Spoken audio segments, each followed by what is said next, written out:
Welcome back to Pax Mithdosica. Um, this time we will be picking up with Grania. You come to awareness. Your eyes are still closed, but you begin the exercise that a passing hag once taught you. She told you it was called centralization from some place that she called Skalat. And she said it was the secret to achieving immortality. The Fluttering One said she was wrong, but, well, on the off chance she's right, isn't worth trying. And so you go through the exercise, focused on each of your senses. First, you focus on smell. The smell of grass and wetness, of distant smoke. Then you focus on your hearing. You can hear the insectoid buzzing of the Fluttering One's wings, the sound of shells popping as something extracts their contents, a distant woodpecker, and a far below conversation. Then you focus on touch. You feel the hard bark of the tree beneath you, curling into the contour of a human back, that being why you picked this spot. On your tongue, you taste last night's meal stuck between your teeth. Chestnuts. Finally, you open your eyes.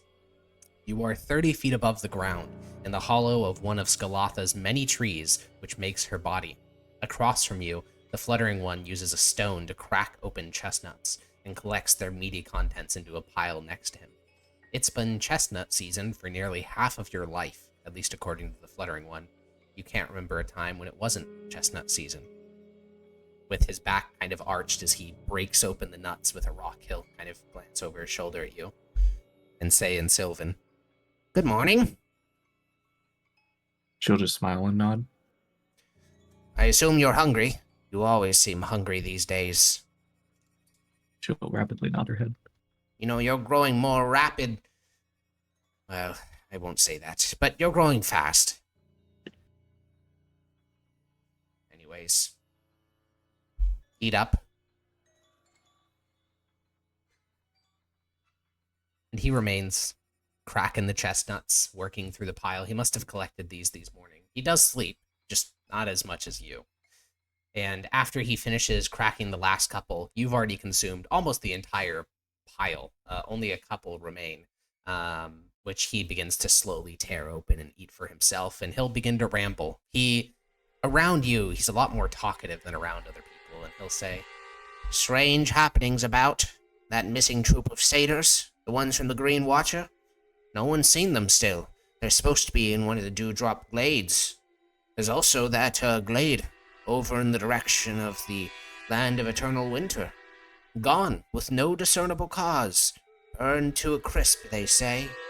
And then there's suspicious characters beyond the River of Gold. They say they wear shawls and cover their faces. What need has someone to cover their face in the Odd Reach? It's all very strange."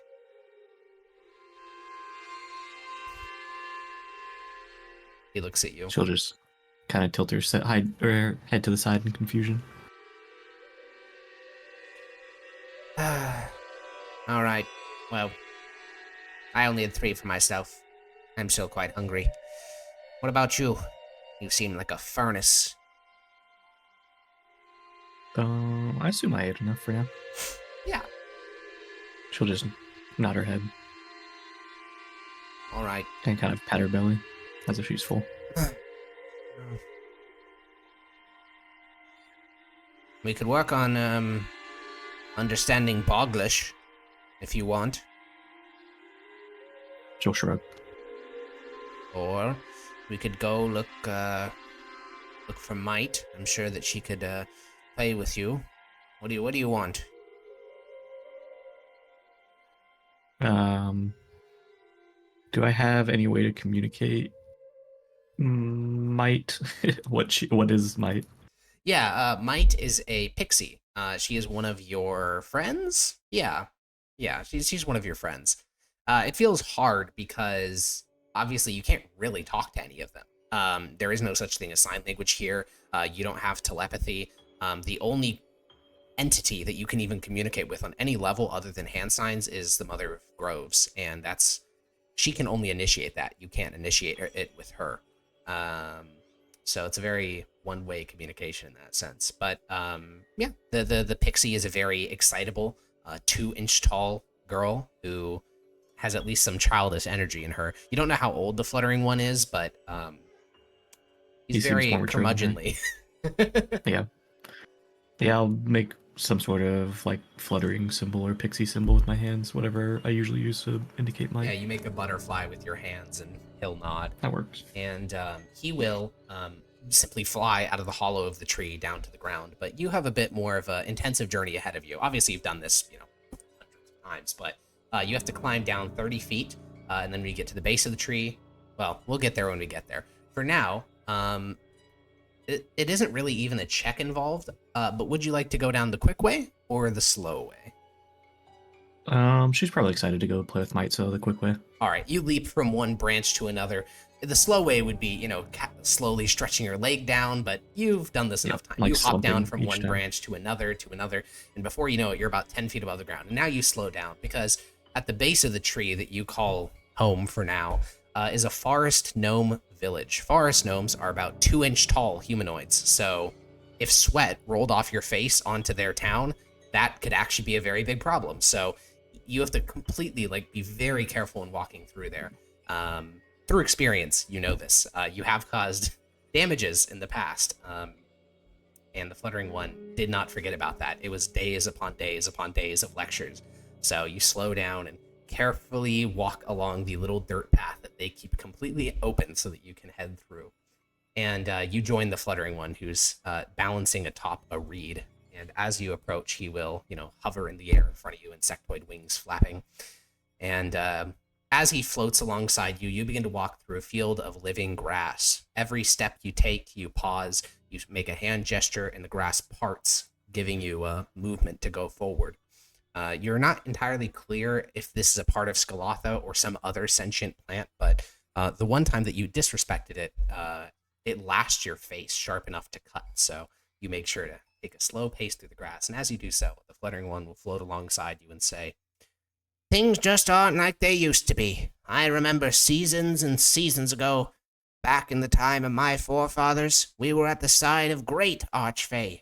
Ones wielding magics today unthinkable. Then magic was vibrant in the air. You could practically taste it on your tongue. But you're mortal. You won't see anything like this. By the time that your life has left you, everything will be the same as it is now." And this is not the first time you've heard this lecture. You don't really think about your mortality that much, but the Fluttering One does. It's almost like a name for you. He refers to you as a mortal, the mortal, something like that, more than he actually calls you any other title. It's almost a level of disdain. You get that sense from it, but it's definitely very patronizing for sure. Yeah. And eventually you make it through the living grass field. He has not stopped talking, but he does start to slow down because this garden that you are approaching, which you'll have to head through to go find Might, is run by a hag. She has green mottled skin and old white hair, and she always carries this bag with fur balls inside of it. And you have been told very emphatically by the Fluttering One she is not to be trusted, and he's quite scared of her. So he flits away, and as you walk along the edge of this very tightly trimmed garden, the hag will push herself up between two rows of bright yellow plants, and she'll say, "Oh, darling, welcome. Perhaps you're hungry for an apple? Would you like something from my private collection?" She'll make a symbol as if she's already full, just like patting her stomach as if she ate already. Oh, sweet. You can never be too full for a nice, crisp, and delicious apple. Have I accepted stuff like this from her in the past? You've accepted things from the public garden, but for whatever reason, Never the heard. Fluttering One has warned you away from her private collection. She'll just kind of shake her head no. And the hag will shrug and say, one day. And you continue to skirt around the garden. And a couple of inches to your left, you watch as the earth kind of jumps a little bit, and then bursting out from the dirt, you see a mole. The little mole has smooth brown fur, a big star nose that's very fleshy and kind of like flails to the sides. And the mole, which you recognize, will look up at you and say, "Good morning. Bad tidings from the earth." She'll just kind of nod and wave at it. Yeah, the mole is blind, so he can't actually see any of your gestures, though he's very good at noticing, changes in posture and things like that. And you have no idea why he can talk. You know plenty of other animals, woodpeckers, other moles even. None of them can talk, but you call him Starnose. Starnose can very easily talk, and he will emerge from the dirt fully. He'll kind of roll up into a ball, and then he'll pat his side and say, "Lift me up. Where are we headed?" She'll make the butterfly symbol again. Might. I didn't smell her in the earth, so she's probably still kicking. And then she'll go to help him up. Yeah, you hold him in the palm of your hand. He used to be bigger, or maybe you used to be smaller. He's just this little ball of incredibly soft fur. And the fluttering one, alights onto your shoulder as you begin to walk away from the garden. And the fluttering one begins to ask the mole what he's heard from the earth, and the mole says, "It's a grim omen down there. There is ash in the dirt, and the worms are frightened." Fluttering one will nod slowly. And then you start to tune out what they're saying. They're talking about something somehow, but you just largely ignore them.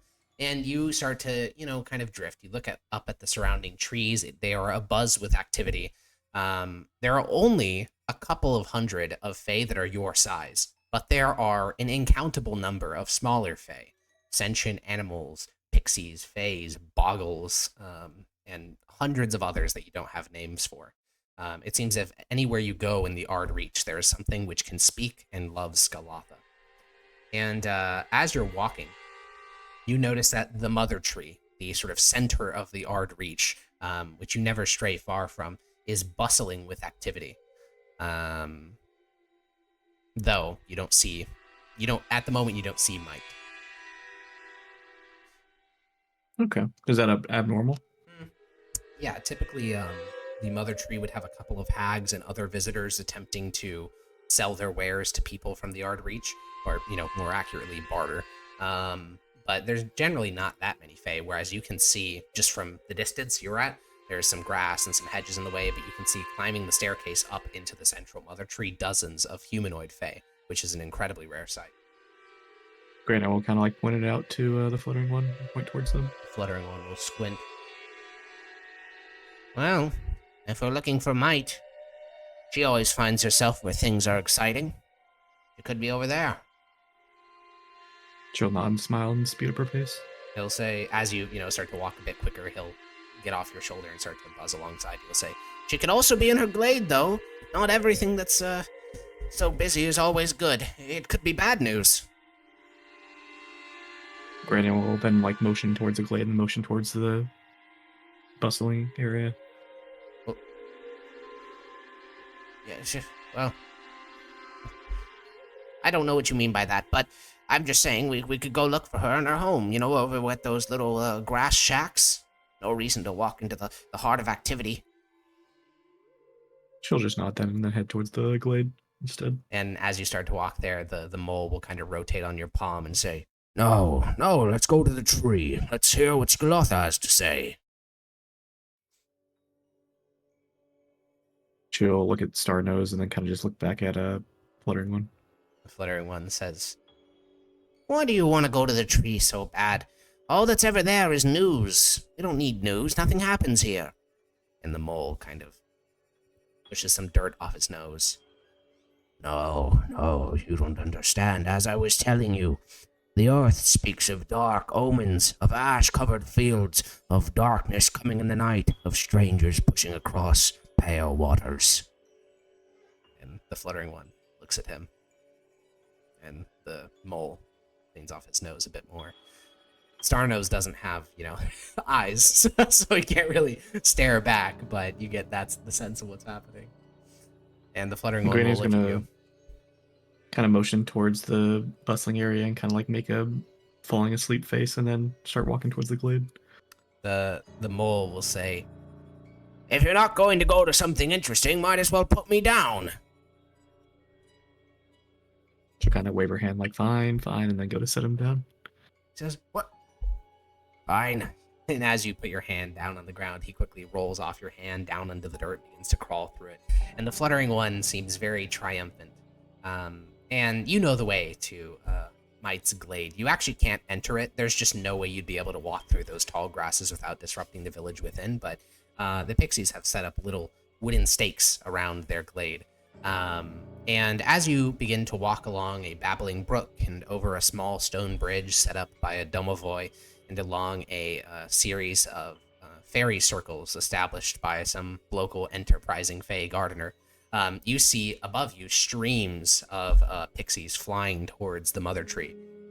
They have a faint glow to them, which makes them incredibly easy to spot in the gloomy conditions of the Ardreach. But one pixie breaks off from the collection of flying ones and flies down to you. She has small eyes and red hair framing green skin. She has dust that kind of like flakes off of her whenever she moves. And Might will hover a couple of inches away from your face and say, "Oh, fiery-headed one, what are you doing here?" She's gonna like smile and point towards Might. Okay. Well, I was just going to go to the mother tree, see what all the commotion is about. Perhaps afterward. She's gonna motion back towards the mother tree and kind of like look a little bit more bored and like as if she's falling asleep, and then point back towards Might in the glade. Might will glance over her shoulder towards the glade and say, "Well, I'm afraid that, well, I doubt it will take long, but I'm curious as to what's happening. Right afterward." She'll kind of seem dejected for a second and then just nod and smile. Go to follow. And Might will begin to fly to the tree. The fluttering one is pouting a little bit, and he'll land on your shoulder. And across the whole of the Ardreach, the trees are massive, easily towering 300 feet into the sky. They also are the body of the Mother of Groves. There is no tree within the reach that is not her. But none of them compare to the Mother Tree. It is rumored that this was the first body of Skalatha, before she expanded and became mistress of the Ardreach. The tree is nearly 500 feet tall. Its canopy creates a vast, gloomy glade filled with Skalatha's most favored attendants. A staircase made of the same silvery wood as the mother tree itself leads nearly 40 feet up into a thin split in the trunk of the tree. The split, while thin, compared to the body of the tree itself, is big enough and wide enough to accommodate any fey creature. Within that split in the wood is where the court of Skalatha is held. It is there, and only there, that she can take physical form. Today, the glade around the mother tree is busy. Fae from all around the Ardreach seem to be streaming in. Some of them we recognize, such as a trio of hags, a lonely-looking Annis hag, a whole grove of dryads, a flock of fairies, an army of boggles, and a murder of redcaps. But there are some you don't recognize. You see a tall, pale man with white hair, silvery armor, and blue eyes that look like he's going to cry. You see a horse of pure white with a horn sticking out of its head, and a woman with dusky, dark maroon skin and red eyes. The fluttering one will sit on your shoulder as this great cacophony and tumult of fae begin to climb the steps and head into the crack, and he'll say, "Well, these things are never good news. You stay right here. I'll go see what's happening." She'll just nod and smile. And he flits up into the air, and you can see him flying towards another group of fairies, which are headed for the internal trunk. And the earth next to you kind of bubbles up, and the star nose pops out of the earth, and he looks up at you, or gestures his head towards you, and says, "Well, you're not going to listen to that old thing, are you?" Wait, what is this thing? He's referring likely to the fluttering one, though he didn't clarify. Have I met this thing before? Oh, yeah, the star nose popped out of the dirt. Oh, sorry, I misheard that part. And she'll just motion to the ground and just like, no, I'm gonna stay right here. Aren't you, the age where you're supposed to be rebellious? My pups were practically biting my fur off when they were around your age. Just gonna kind of tilt her head in confusion. Ah. We're just waiting then, are we? And what if he never comes back? What if this is when he abandons you? She'll just kind of shake her hand from side to side while waving her head no, like he wouldn't do that. He kind of waves one of his claw-like paws. Fine, fine. But what if you carried me in and then came right back? She'll think about it for a second and then nod and go to pick him up. Yeah, you lift down and pick up the little mole. He curls up into your hand. And it's not until you're already climbing the steps of the tree with other Fae behind you that you realize Star Nose doesn't have eyes. So obviously you can't see this proceeding. Maybe hearing will be nice, but I don't know. You feel as if you've been duped somehow. But because of other Fae behind you, you are kind of like ushered into the central chamber. And the vast interior of the room is packed with nearly 400 adult humanoid Fae. Well, maybe not adult, but certainly humanoid Fae. It is a large crowd, not the biggest you've ever seen. There was once a traveling troupe which came to the Ardreach and announced their arrival for a full season. So when they did arrive, it was the biggest crowd you'd ever seen. There were Fae from half a dozen courts present in the Ardreach for that troupe's visit. They said they were from some place called Usonia. You've never heard of it. Does anyone here seem like it's a part of the grove area that we belong to? Yeah, you don't see anyone from beyond the Ardreach.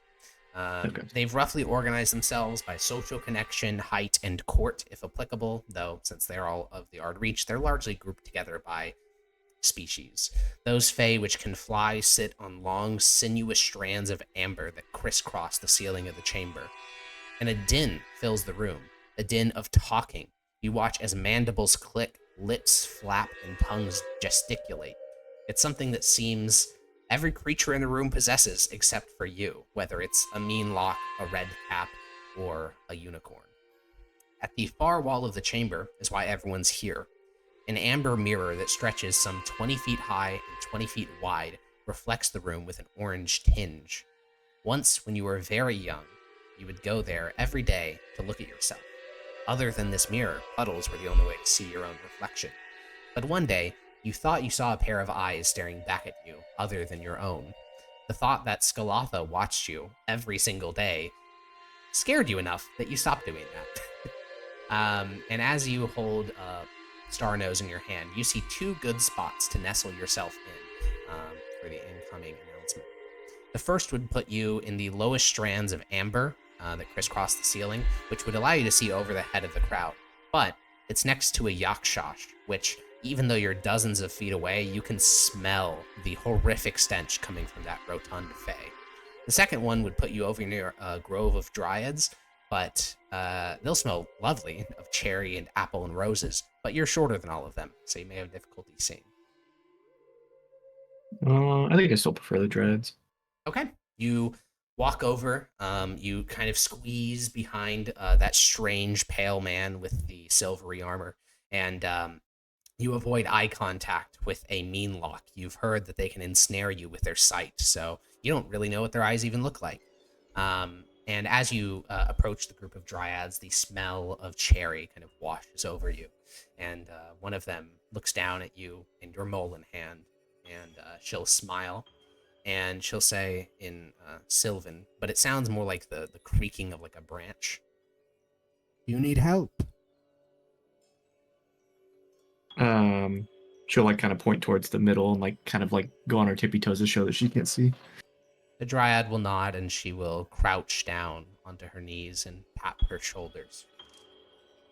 Grania will smile ecstatically and go to sit on her shoulder. Yeah, as you maneuver, getting yourself onto the dryad's shoulder while still holding the mole will kind of grumble and say, "Oh, God, what are you doing to me?" He'll just kind of chuckle a little bit and then ignore him otherwise. Yeah, the dryad lifts you up and you see clear over the entire crowd. Dryads are long, tall, lanky things. And a pulse passes through the chamber. It comes along with an emotion, an overpowering desire for silence. The room goes quiet in a single instant. Emerging from the crowd is a man. No, he's a satyr. Shaggy and furred legs. He's beautiful. Blonde hair, pale white skin, a bow and a lute drawn across his back. Unlike most satyrs you've seen, he's clean shaven. He does a flourishing bow before the amber mirror and says, "Oh, beautiful Scalatha, fair mistress of the odd reach, mother and matriarch of groves, most beauteous of fey and terrible of forces, I have come from the court of the Bear King to undertake an odyssey to Hearsam's Grove. I ask you for your wisdom or your blessing." And as you watch this proceeding, you feel something touch your shoulder. The fluttering one lands there and looks at you in annoyance. He doesn't say anything, though. The amber mirror ripples as if it were a pool of water with a stone dropped into it. An arm emerges from the mirror made of amber. Slowly, a humanoid, some 5 feet tall, made of solid amber, resembling a woman in a flowing dress, emerges. The amber of her form seems to both flow like water, but be as rigid as stone. She walks before the minstrel and says, "The rageful jester is a threat, but a middling one. I shall imbue you with the gift you need, but you do not know you need it." The minstrel kneels, and Scalatha places her hand on his head. Little changes visually, but with your sixth sense, you can tell that a great magic has been imbued within the minstrel. Scalatha turns and melts back into the mirror, and as the minstrel turns around and begins to perform before the assembled court, the fluttering one tugs on you. "Come on, let's go do something interesting, and not hear more of this bard's made-up stories." She'll just kind of wave her hand like, just wait, just wait. And the minstrel will tell the story of a hunt. The hunt involves him and the Bear King, and he sings of him being at the Bear King's side as the two of them slew the Stag Lord. It is a fairy tale of epic proportions, of shattered plateaus and broken huntsmen all attempting to kill this stag until this person, who simply calls himself the Bard of the Bear, landed an arrow in the Stag King's eye, which was just enough to incapacitate him, and then the Bear King roared forward and tore the Stag Lord in half. It's a very violent story, but this is the types of stories you've been weaned on.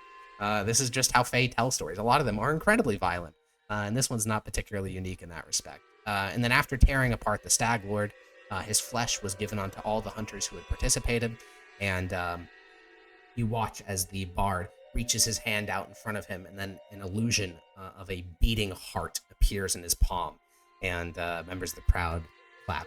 They enjoy the flourish.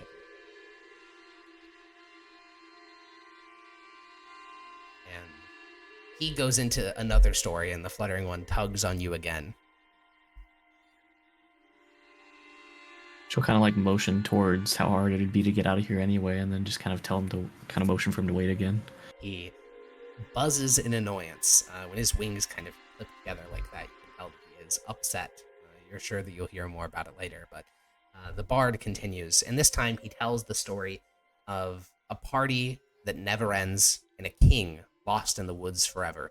And it's not until about halfway through the story that you realize the story is about a human king. In many of these stories, the details are left kind of vague until they become poignant. And the point that they become poignant in this story is that a king falls in love with a fae. He travels into the woods to be with her, and after the wedding, he intends to return to his kingdom. But as he exits the woods and he returns to the Boglands, his kingdom is gone.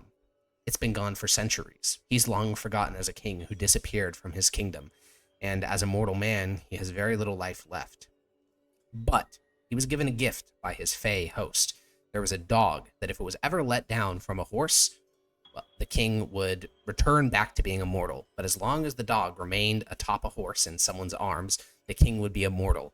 And so the story goes that King Afarn still wanders the Boglands today, ensnared and tricked by his fae host. And this story elicits laughter, but also respect, because to ensnare a human so thoroughly that they basically have to go be a specter haunting their own realm, That's pretty good. That's a story of a lot of respect. If you were able to achieve that, people would tell stories about you for seasons and seasons. And that seems to largely wrap up his performance. He, meets with several individuals. He meets with the dusky woman. He meets with the pale-skinned man with blue eyes, and then he leaves, and slowly the chamber begins to filter out. Okay, so there's nothing really important for news. So. No, not really. The only news seems to be that he's arrived, but you've never heard of Here Somewhere the Rageful Jester, and the Fluttering One doesn't think it's important. Gotcha. Okay. She'll just kind of give a motion to thank the Dryad, and then kind of motion to be let down. Yeah, the Dryad will set you down gently, and she will simply join the other Dryads walking away. And it takes a little bit, just the glut of Fae. Generally, this is where you begin to hear whispers. As you're basically walking down the steps, this is where, in many, many years, when Grania recalls what she can about the Rageful Jester, it'll be largely the small talk she overheard on the stairs here. Because this is the only source you really have, just talking about, this ancient archfey, long imprisoned. It's just the idle chit-chat of Fae descending from a stage performance. But eventually you get out of the glut of Fae, and at the you go into the dusky grove underneath the canopy of the mother tree, and you reunite with your little pack. There is yourself, there is Might, there is Starnose, and the Fluttering One. And Might will float into the air in front of you, dust kind of like cascading off her form, and she'll say, "Well, I'm sorry for delaying. There wasn't much there, was there?" She'll shake her head no. Well, luckily for you, yesterday, when I was returning home during the midnight gloom, I saw the perfect place. There are puddles bigger than you or I, perfectly reflective, too.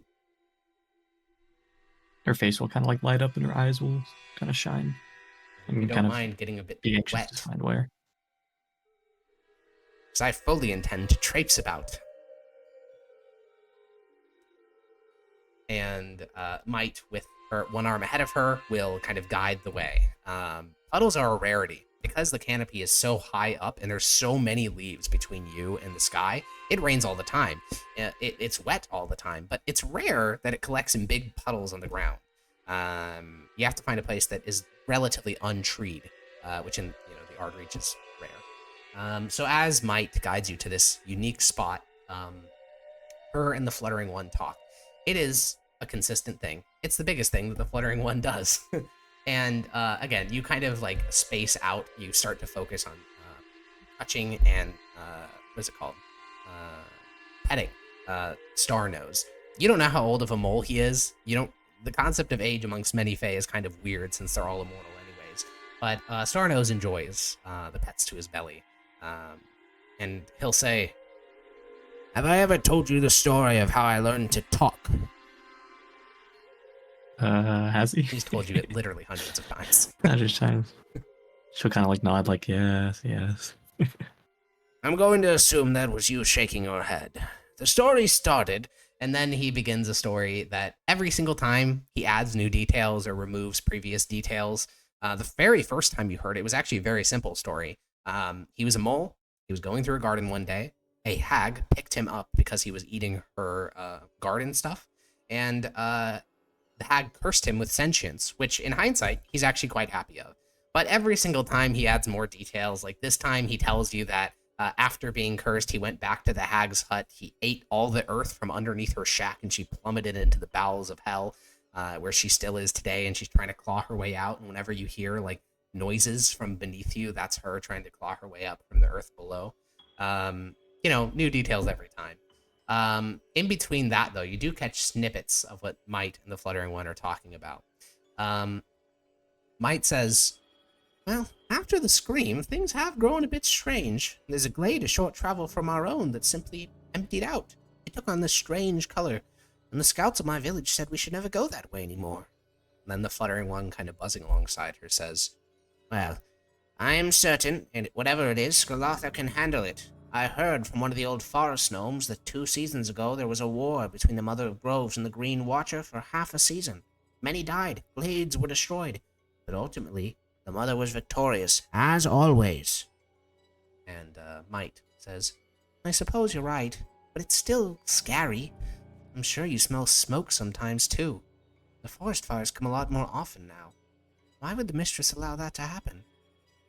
And there's a lot of talking happening around you. There's the mole giving his, like, crazy story. There's these two discussing recent things, and you're thankful that you don't have something that can speak into your mind, because you can kind of just space out it all. You watch the passing leaves, and your mind kind of wanders, and you find your thoughts naturally wandering onto the scream. There's no better name for it, really. Essentially, when you were a little girl, you don't know how old you were, but it was less than a season ago. There was a scream that echoed through the entire forest. It sounded like something being torn open. You can still hear it in your head.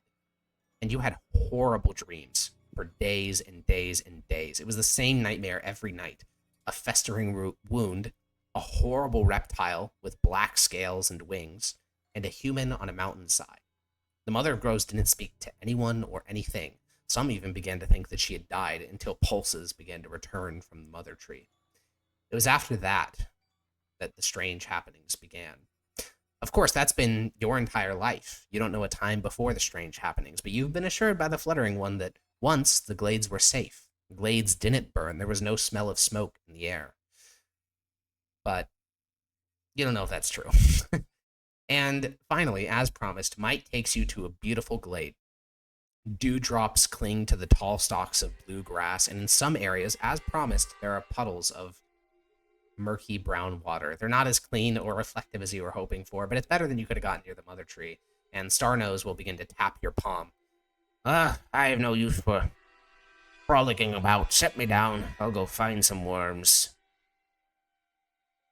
She'll pet him one last time and then set him down.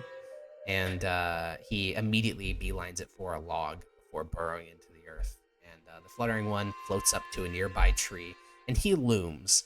He always does that, because he can fly and you can't, and he never forgets it. He's, only a couple feet above your head, but he has this perching posture like a gargoyle watching the glade. Might, however, will fly in front of you and say, well, what do you want to play today?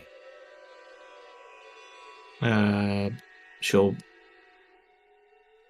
Sorry, or Might, that's the name. She'll kind of poke Might and then start to, run towards the puddles.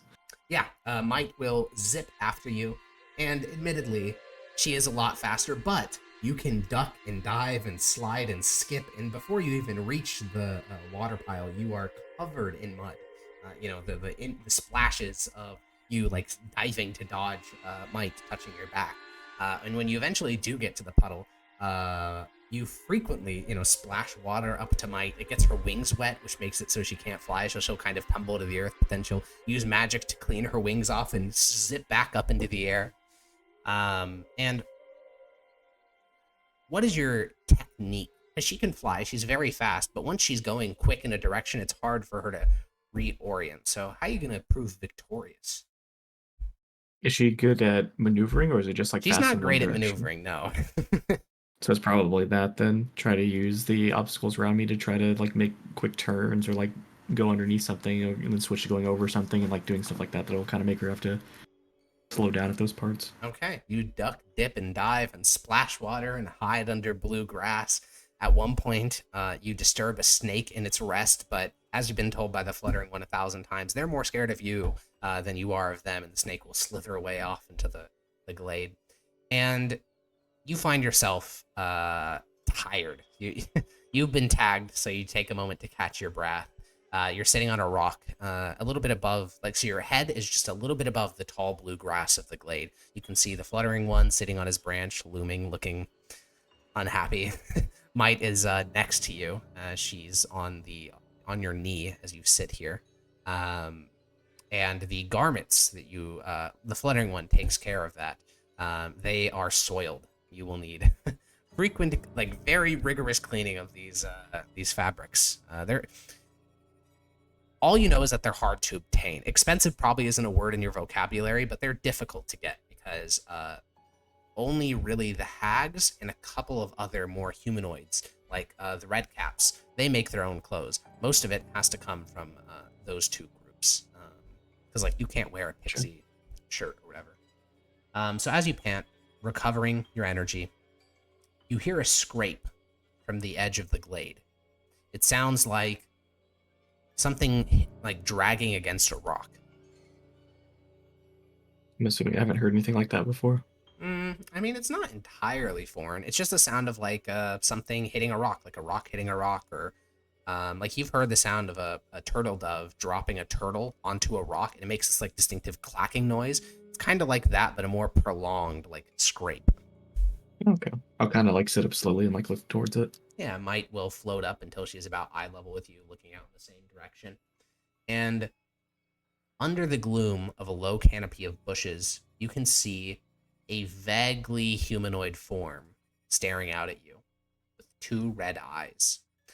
Which, while on the material plane this would be horrifying, here that's not actually that uncommon. This could be a Yeth Hound or a Black Dog. It could be a Displacer Beast, all of which, while they sound scary, are sentient creatures. Like, they're as likely to attack you as the Fluttering One. They can talk, you know. You've had full conversations with Yeth Hounds before. As long as you don't, you know, give your name, you'll be okay. But it's not moving, which is strange. It's not, like, prowling. It's not pacing. It's just this humanoid shape staring at you. She'll kind of like look towards Might and then look back to the thing. Might has her brow furrowed, and she's like waving her, like she's continuing to stare at in the direction of the edge of the glade, but her left arm is like signaling over to the Fluttering One, and the Fluttering One, you know, zips up off the branch and starts to fly over in your direction. And then you hear the scraping again, and you see the front of the creature emerge from the low bushes. It looks like a human with its arms and legs cut off at their joints and replaced by spikes. It is naked. Its skin is a pale white, and red tears descend from red eyes. And then it screams. And we are going to roll into initiative.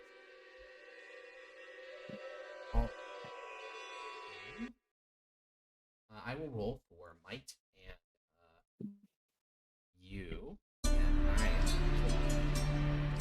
I have a slight overlay blunder, so I'll fix everything. Okay. Oh my goodness. Big. I also have a token for you to see, don't I? Just to make sure that the viewers can see this one. Is it different than the one on the main screen? It is, because that's just you and the Fluttering. That's not. Oh, you're saying the enemy? Yeah. Oh, okay. Oh, I see.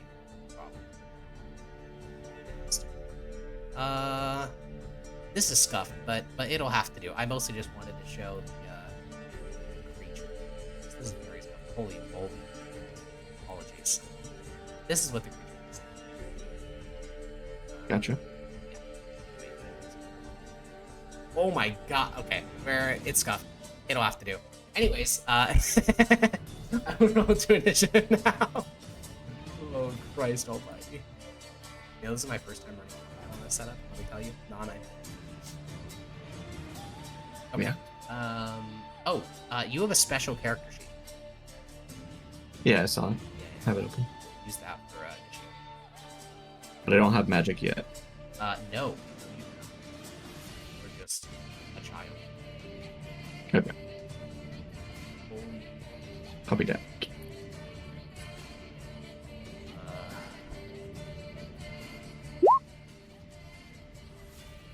Okay. Holy shit. I rolled initiative. Let's see. Oh wait, I rolled. Oh. Okay, I know the modifiers, so I'm just rolling it. This is so slow to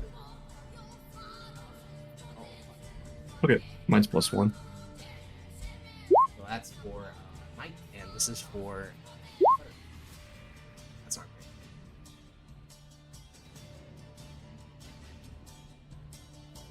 great. Can I also need to roll mine? Yeah. Oh. Oh, I actually didn't do that order. Because he actually doesn't have any tackles. Mike does, though. Okay.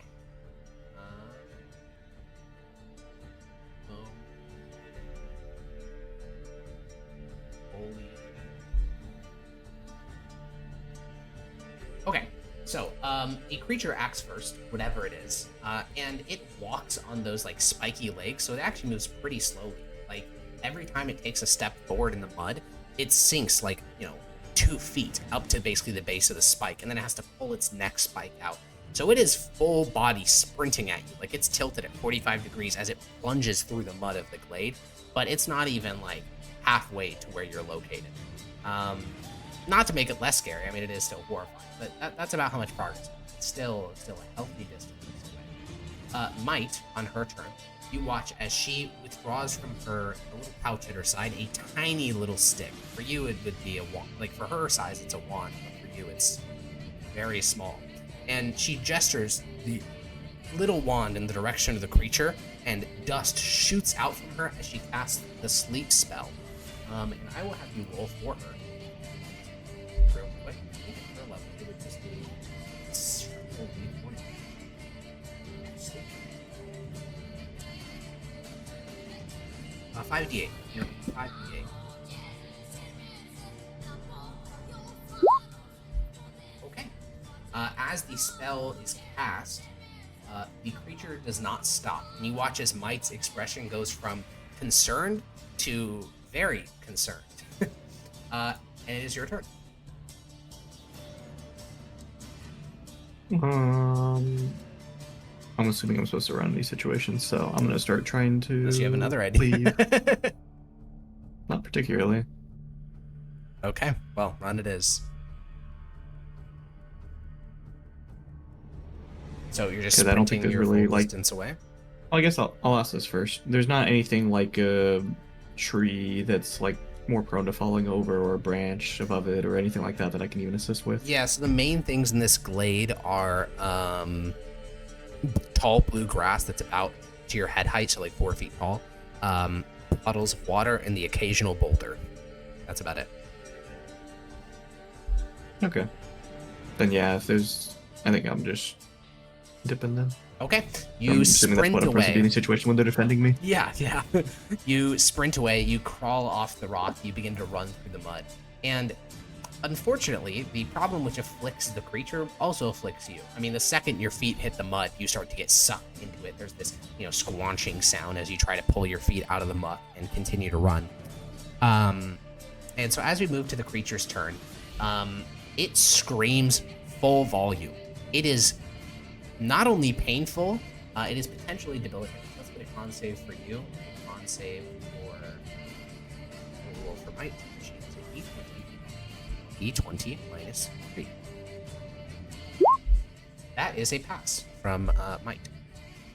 I don't think I have specific save bonuses, so it's just +1. Yeah, you're not even level 1 yet. You're just like a person.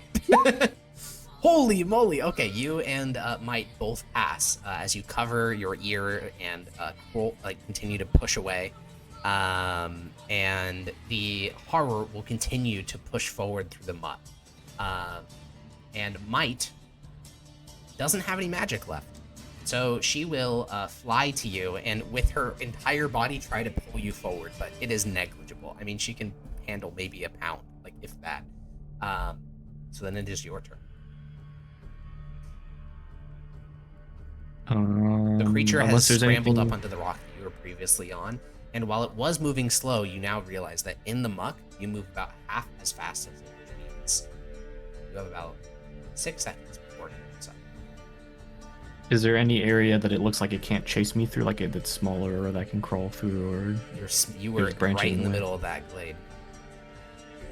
There is puddles and I guess if mud there's any, and grass and boulders. then I'll probably just run the direction of the where we were before. Okay, where the rubber yeah. proves Towards is. the exit of the glade where the fluttering.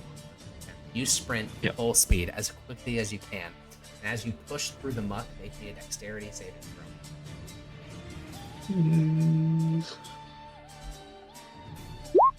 One of your shoes gets sucked off in the muck. There's this there's this horrible sucking sound, and when your foot emerges from the ground, the little sandal that you had the fluttering one craft for you is gone. And with your other foot, you continue to try to push through the mud, and you look behind you, and you can see the creature stabbing its way through the mud behind you, catching up with its entire body now, crawling on all fours, with its long stabbing answers, and then a pulse pushes through the grass. You immediately recognize it as the voice of Skalatha. The emotion that comes along with it is one of the most complicated feelings you've ever felt. It is elation, concern, desire, fear, and the encapsulation of the emotion is essentially she is extending a branch to you with strings attached, and she wants to know if you'll take it.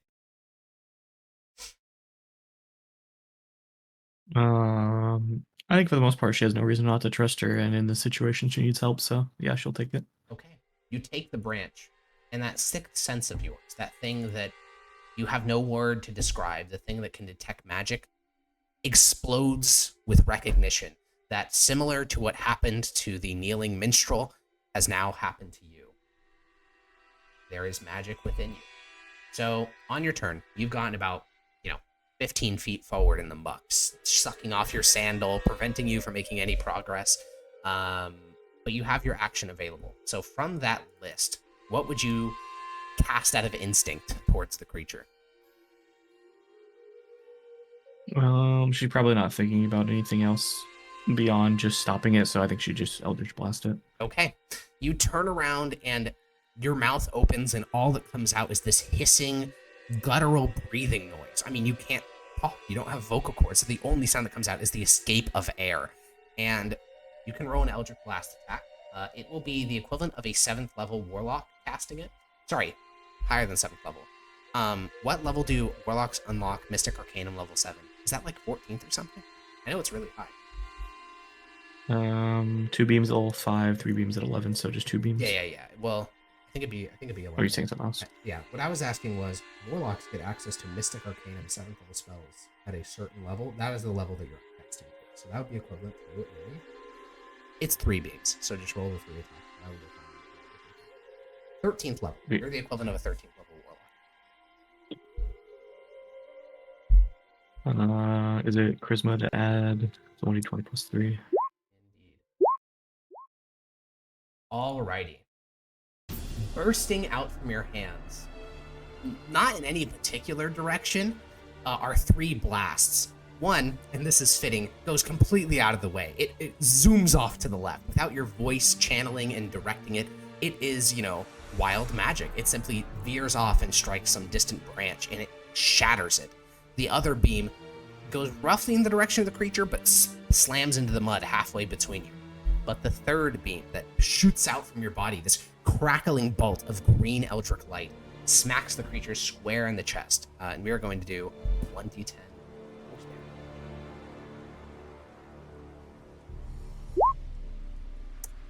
It strikes the shoulder of the creature, and you watch as black ichor, almost like blood, splatters across the rock nearby. The second the blood makes contact with the surface, it begins to boil, almost like water under pressure, something that shouldn't exist in this environment and is starting to boil away immediately. And on its turn, the creature scrambles to you. Its front arms are kind of cocked as its, movement mechanism, and its back legs are just stabbing into the muck and pulling itself forward through the muck. It spends its entire round getting within several feet of you. Might is shocked by this creature, shocked by what you just did, so she will do the only thing she can. She will land on your shoulder, and she will hold your shaking arm and try to direct your hand towards the creature, since that's where the blast emerged from. So on your first Eldritch Blast, we'll have, if you want Eldritch, on your first attack, we'll put it that way, whatever you want to do. Okay. Yeah, she's probably not thinking super rationally. She's just like, need to stop this thing, and yeah, it seemed like it hurt it, so she's gonna do it again. Okay. For advantage, you can do 2d20 d1. Yeah. Well, that would be the first attack, so 18, and then second attack, third attack. Okay. 18, 13, 11. The last one misses, but the first two, again, just shooting out from your hand. One punches through the creature, dealing 9 damage, and the other one both pushes through its side. And the creature, despite being the most human thing you've probably seen in your entire life, I mean, it looks more similar to you than it looks to most Fae. It just makes this horrible moaning noise. It just looks at you with its blood-red eyes bleeding out the sides, and it says, "Please."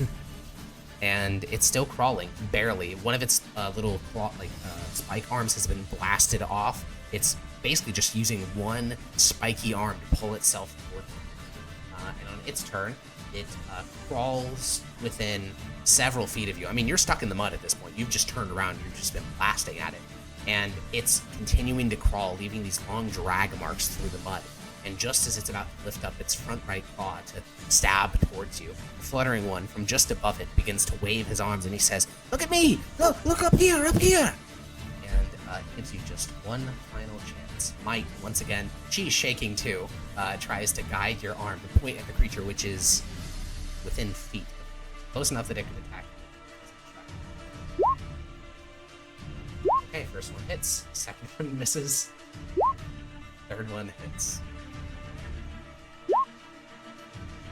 Point blank, your hand explodes with power, and then the brain of the creature explodes. You blink as black ichor lands in your eyes, and then it starts to boil. It doesn't burn, it's not hot, it just starts to boil. It is the weirdest experience you've ever felt on your skin, and it is disgusting because it smells like tar. And as it begins to boil away, obviously, I think the immediate reaction would be wanting to cry, but more importantly, you are slowly sinking in the mud. And so the fluttering one will, grab your arm while the pixie will grab your other arm, and the two of them will, in vain, try to remove you from the mud.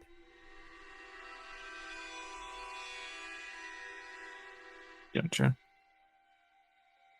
So, what are you doing? What are you feeling? What's the reaction? This creature is dead, and its corpse is slowly boiling away.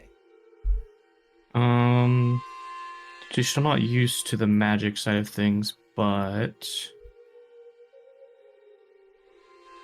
she just is trying to think of, like, I want out of this, make the mud stop, make it go away, something like that. Is there anything in prestidigitation that can help this? Yes, prestidigitation has the ability to clean your skin, so you could, clean your hands so they're not wet anymore to get some, dry hands.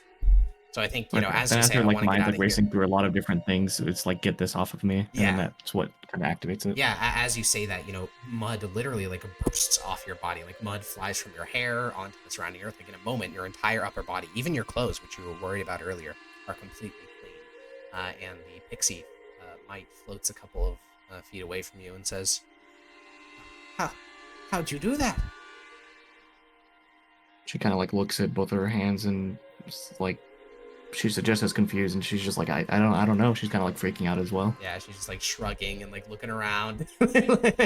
Yeah, and Might will say, okay, let's all calm down. And the fluttering one will look over at Might and say, calm down. Are you on a different plane of existence? What was that thing? And Might will look at him and say, there's whatever it is, it's. And she looks towards where its body is boiling. You watch as one of its eyes kind of boils and pops out of his socket, and Might yelps in surprise.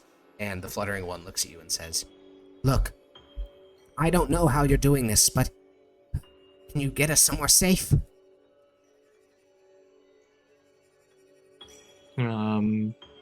She's still kind of freaking out, and her expression's I don't know, I can try. But I don't think she has anything that can help us. Yeah, you think and you think and you think, I want to be free, I want to be home, I want to be free, I want to be home.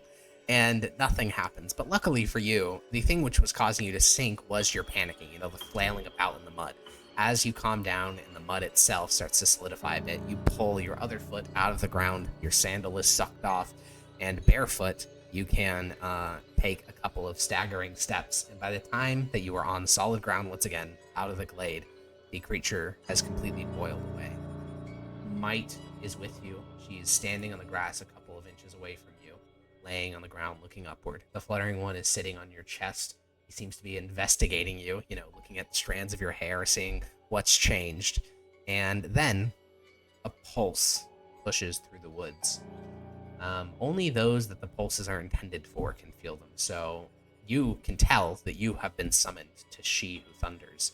But the fluttering one also cocks his head and looks in the direction of the mother tree. Well, um,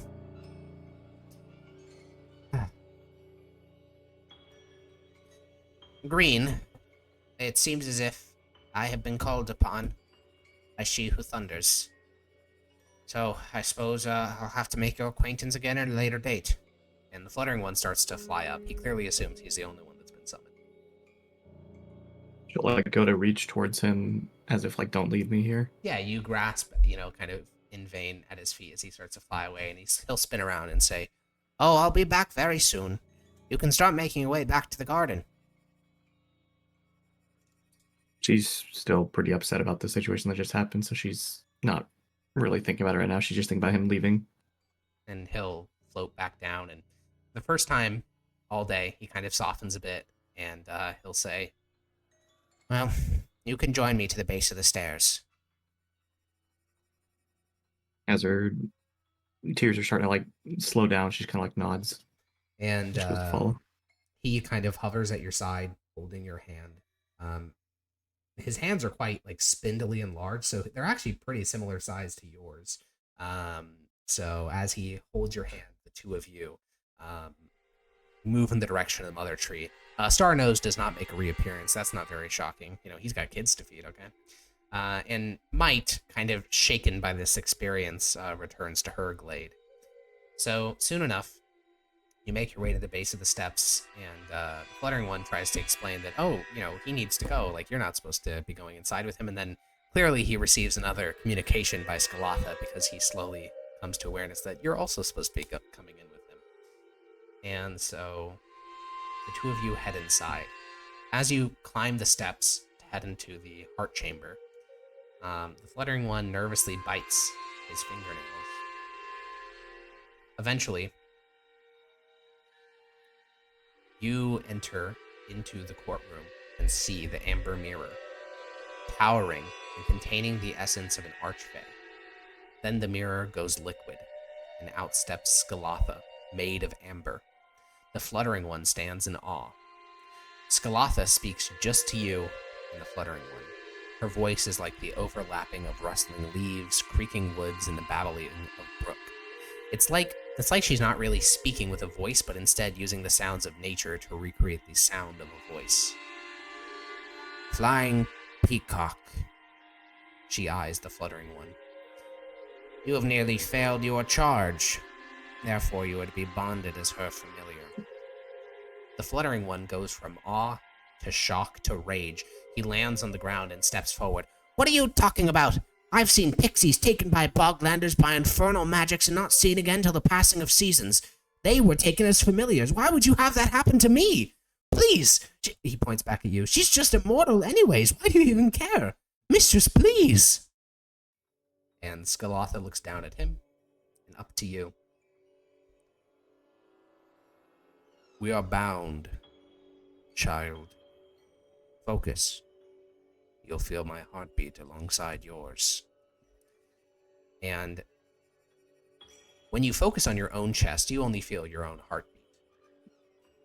But with that same sense which told you of your new magic, the same sense that told you of the minstrel's magic, you can feel a second heartbeat. A deep, pulsing thud. Not quite in rhythm with your own, but maybe in harmony. Skalatha continues to look at you with solid amber eyes. "As you grow more adept, you will gain access to more magics. You will simply feel them. You may in time come to know the flying peacock's emotions and the drum of his heart as you do mine. Now practice. In the coming days, things shall grow dangerous." The Amber Golem turns to return to her mirror, but the Fluttering One, in one last desperate attempt, flies into her path. He grovels at the feet of the Amber Golem, a mere speck compared to its immensity. "Please, I've served you and will serve you for as long as I live. There's no need to bond me to a mortal. A lifetime of servitude to them is nothing of a lifetime of servitude to you.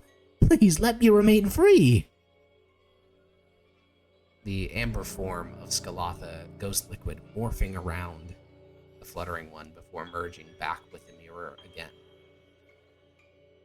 the fluttering one remains a bit crumpled there at the base of the amber mirror.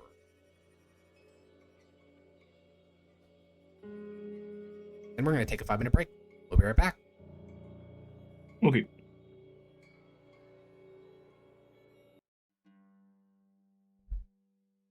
Welcome back to... Oh, whoops. Welcome back to Pax Mithdosica. A bit of time is going to pass here. As with all things in the Fablet, attempting to ascribe a number to it is functionally impossible. But we'll say a significant span of time. For example, chestnuts are no longer the main part of your diet. Yams are now in season, so do with that information as you will. After forming your pact with Skalatha and the Fluttering One being made your familiar, life continued on, but it was not the same. The Fluttering One is devastated, offended, dejected. It took him almost a week to even talk to you again, and after that, he would only perform daily chores for you in dead silence. Which, for him, proved hard because you have a new connection with him. And day by day, he slowly grew less angered at the idea. He was your only true constant through the rest of the chestnut season. It also helped you that you got to train. Alongside the Fluttering One, you tested the limitations of your abilities and learned just how mighty your new abilities were. Once, while practicing, you even put an entire forest gnome village to sleep with the casting of a single spell. However, while parts of this period have been nice, it is a grim period. Starnose reaches the end of his natural life. For all the intelligence and personality he was imbued with, at the end of the day, he was a mole. And his many mole pups were not uplifted, and so the last of the intelligent moles of the Ardreach are reduced to mundanity. Might also disappeared one day.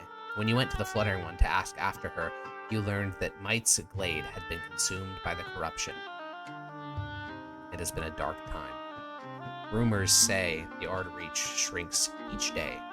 Others claim Skalatha is winning against it, though whenever the Fluttering One says that to others, they laugh at him and give him a knowing look. Little is known, and much is feared. Today is a gloomy day. The sky is filled with clouds, and you've been laying on a hammock of your own construction for hours.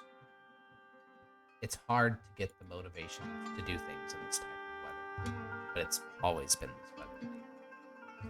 Then you feel an emotion of annoyance drift into you. For a moment, you wonder why you'd be annoyed. The wind is brushing through your hair. Ever since you gained magic, you've been able to keep yourself clean. You can't imagine why you'd be annoyed. And then you realize it's not your annoyance. It's the Fluttering One's. He is approaching you from somewhere, and it takes you a moment of intense focus to realize he's coming up from below. A moment later, you hear the insectoid buzzing of his wings, and a moment after that, he lands on the edge of your hammock. He looks at you. Even though your eyes are still closed, you can practically see yourself from his perspective, and he says, "My mind is made up."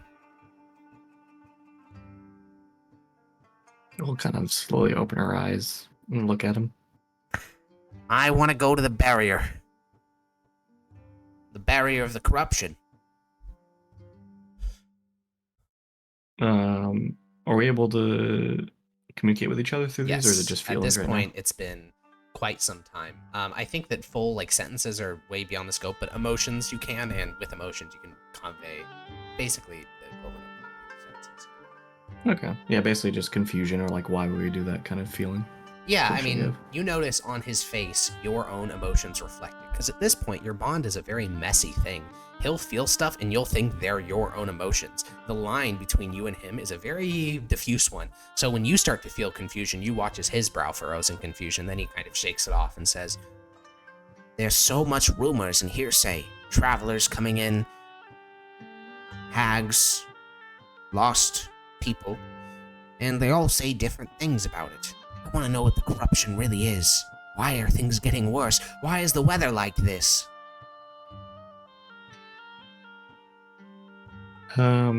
She's gonna give a bit of a feeling of like, do you not trust Skalatha like you've always trusted her before, that kind of feeling. He kind of hangs his head.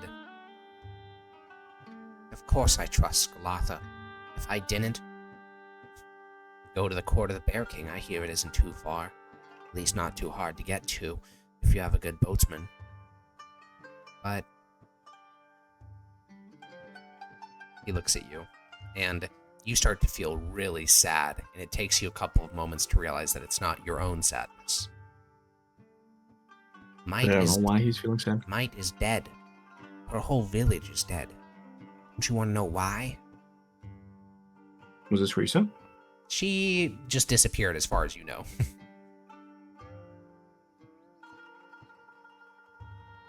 I think she'll kind of respond with the emotion of like, what can we do about it? Like, there's nothing we can do that can help it. We can look and know. They say, some say, hags say, that each day the Outreach gets smaller and the corruption spreads. But I don't even know what it is. I mean, half a season ago there was that creature we saw, but that could have been anything. We don't know if there's a connection. We don't know. Scalatha isn't talking. I say we go look ourselves.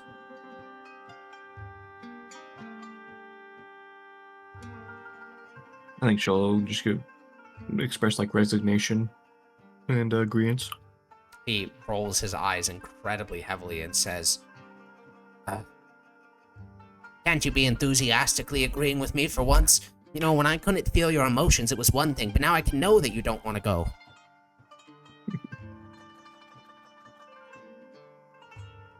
She'll also feel a little bit of annoyance and then try to excite herself, but he could probably tell it's like not really. Yeah, you start to feel upset, and then you feel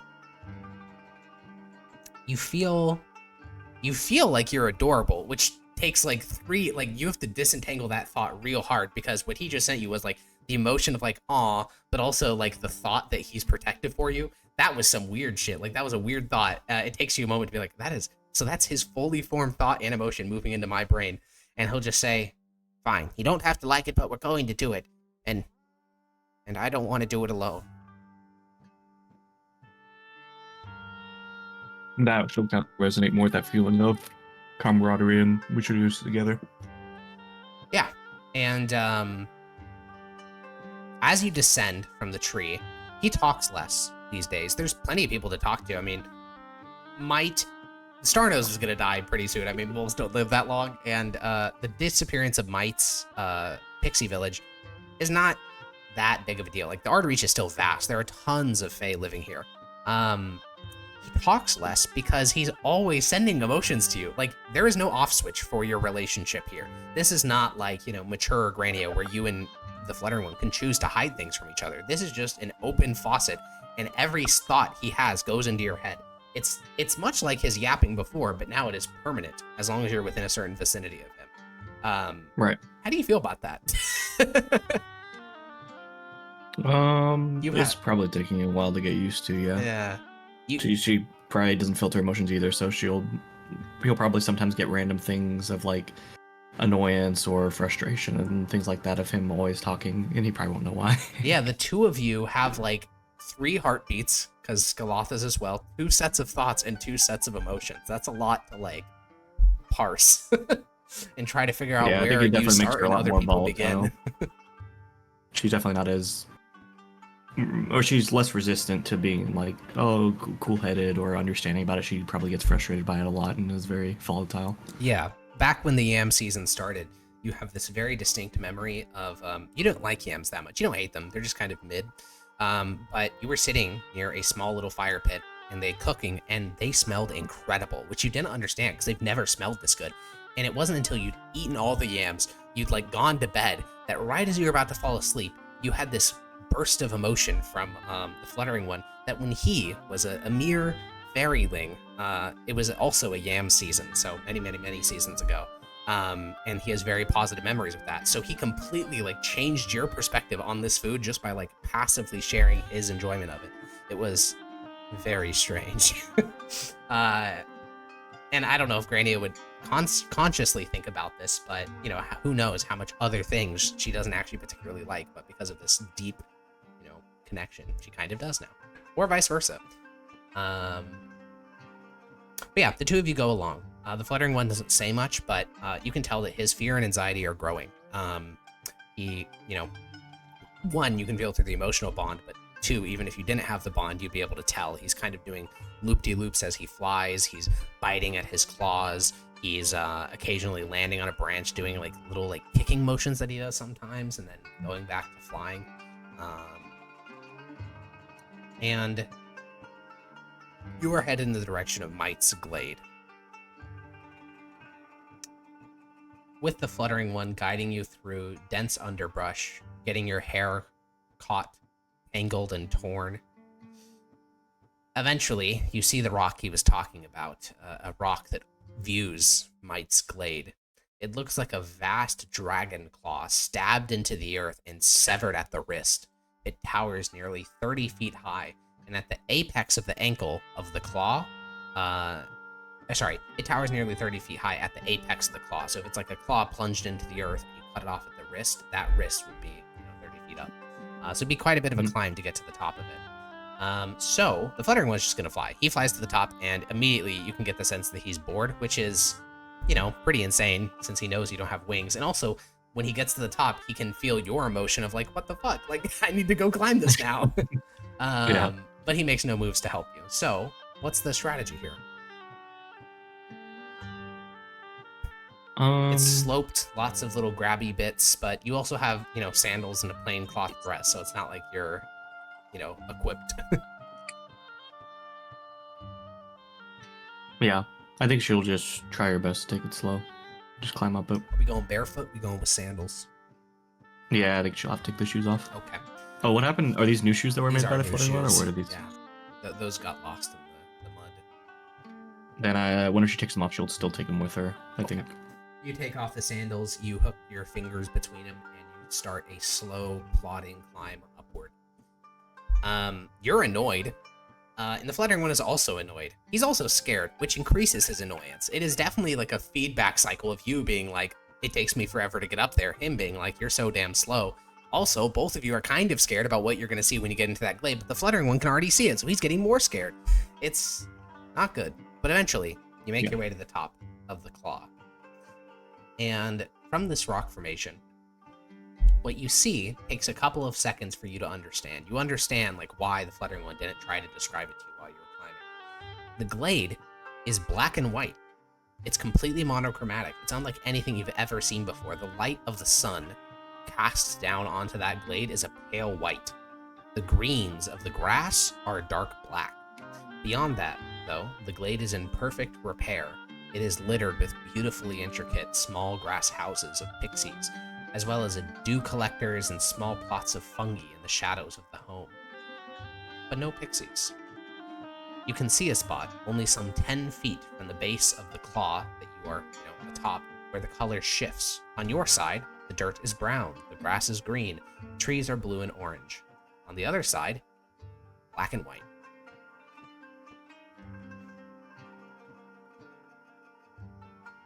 I think she'll kind of communicate thoughts of confusion and worry and concern. Yeah, the fluttering one will just stare and just kind of blink. And the fluttering one, I guess you both feel scared. The fluttering one is scared, which scares you. And you're scared, which scares the fluttering one. And pretty soon, the fluttering one is like up on your shoulder, like kind of pulling himself inside of your hair. And he'll say, I've never seen anything like this. Do you think this is the corruption? She kind of, like, I don't know, but we shouldn't be here. But where are the pixies? And you notice, on the black and white side of the barrier, the ground is boiling. Not a lot of it, just in a small, like 5 foot by 5 foot patch. The dirt is boiling as if it were water. You can tell through emotion that the fluttering one doesn't see it yet. Actually, before you say anything, what is your immediate emotional reaction to seeing that? Is it just confusion? Is it fear? Is it... It probably reminds her of the creature that attacked them, so probably Okay, so that's a lot of fear then, because that tried to kill you. Yeah. Okay, that immediately pings into the fluttering one, and he's like shivering, like as he holds onto your hair for dear life. And then his eyes spot the boiling. And you notice that as the fear continues to ride high, the boiling grows faster. It begins to boil like a pot that's been on the fire for too long. And you watch as a long spike, about 3 feet long, emerges from the boiling ground, followed by a pale white arm which stabs into the dirt and starts to pull itself up out of the boiling earth. I think it's she sees the spike come out. She's like turning around to quickly climb back down. Yeah, you turn around and quickly start to like scramble down. And the fluttering one says, he says be careful, but you can hear his thoughts. What he's actually thinking is, oh my God, like he's just staring directly at it. And even as you climb down, you have no choice, but you continue to see through the fluttering one's perspective. You watch as a fleshy white torso partially pulls itself out and kind of squeezes another arm out. And then with 2 escaped arms, it stabs them into the earth and fully pulls itself up and out. The creature on the other side of the barrier looks black and white. Its eyes are black and its tears are black and its skin is a pale, pale white. And then I think our thoughts are like screaming, like, look away, get away from that thing. We're on our way, that kind of stuff. Yeah, make me I guess this would be like a wisdom saving throw to see if you can have all of this happening in your mind while also trying to focus on climbing down.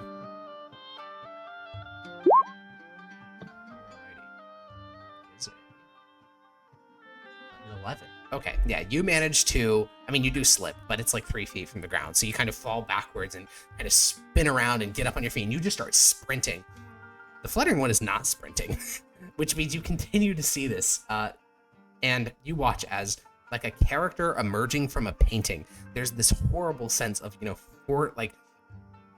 like reality break in the sense that like it's like a fourth wall. Yeah, it's like fourth wall. Like the creature emerges from this other worldly vestige of like monochromatic into your world of color. And the black eyes turn to red and the black tears turn to blood.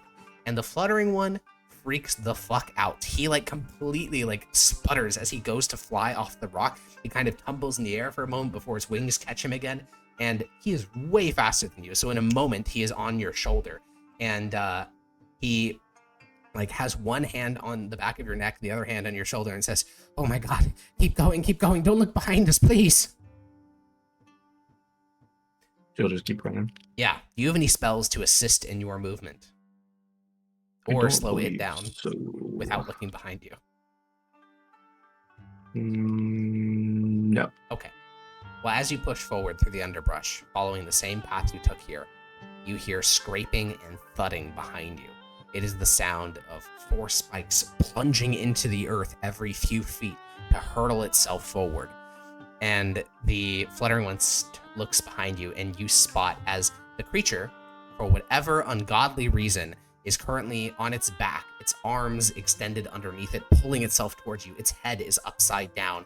Its mouth is open. And kind of like a dog sticking its like head out the window, as the creature is moving so quickly, black ichor is kind of like coming off in long globules of spit out of its mouth, and the black tears which come out of its eyes kind of like go behind it. It's going so fast. It's faster than you. And the fluttering one will turn back towards you, hold to your like the back of your hair as tight as as tight as barely possible. He'll say, "Run! Oh, please run faster!" Yeah, she's not really thinking about fighting this thing. Okay, so yeah, you sprint, you trample, you obliterate undergrowth, and it's not until you are like in the grove of the mother tree itself that you actually stop to look behind you. Everything is burning in your body. You do a lot of physical activity. You don't do a lot of full dead sprinting for like at least a hefty distance. And you look behind you, and the only other thing present in the grove around the mother tree is a single hag. She's bartering her wares. You take a couple of heaving breaths and look around. You listen carefully for the sound of scraping on stone. And the fluttering lets go of your hair, and he kind of splats onto the grass of the grove and kind of stretches his arms out. And relief that you feel and he feels kind of washes over both of you. And he says, Do you think that's the corruption? Her emotions are like very averse to thinking about it and like wanting to keep it out of her head and not think about it and just avoid the problem. Do you think... He gulps and doesn't finish, but the thought comes to your mind. And what he's thinking is, do you think that that creature is one of the pixies? Doesn't quite make sense on a scale metric, but the idea that this beautiful, happy little creature, has been turned into something like that, I think probably scares you even more than you already were. Yeah. Did it seem like it stopped chasing us? You never noticed, like, there was never a time where you looked behind you and it wasn't there, because you just didn't look behind you. You just sprinted completely forward. And it also isn't very loud. The only sound it really makes is its spike stabbing into the earth, which is a relatively, like, a dull thud noise. So clearly it stopped chasing you at some point, but you don't know when. I think she'll kind of communicate to the Fluttering Ride and, like, why did it stop, though? Maybe it's scared of Scarlatha.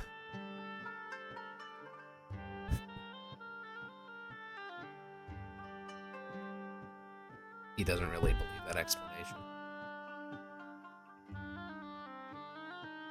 Shouldn't we tell her then?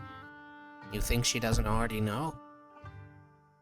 I'm sure she knew the second it crossed the boundary.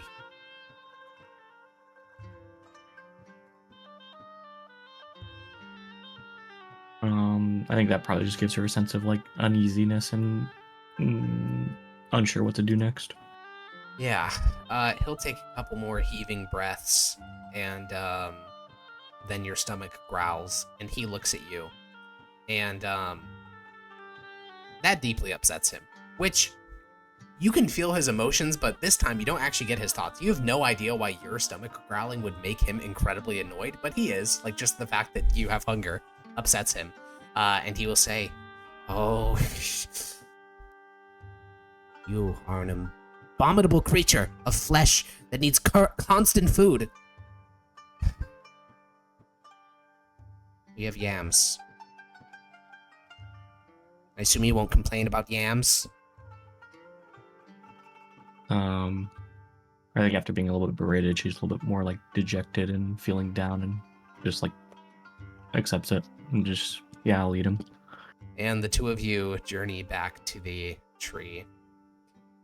It is a fraught relationship that the two of you have.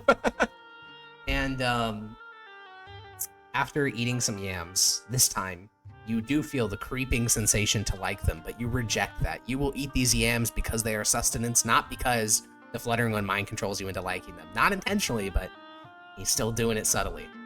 And as the sun goes down and shadows spread across the grove, and soon the main light is the faint lights of will-o-wisps in the distance and the green of lanterns in these little forest-known villages.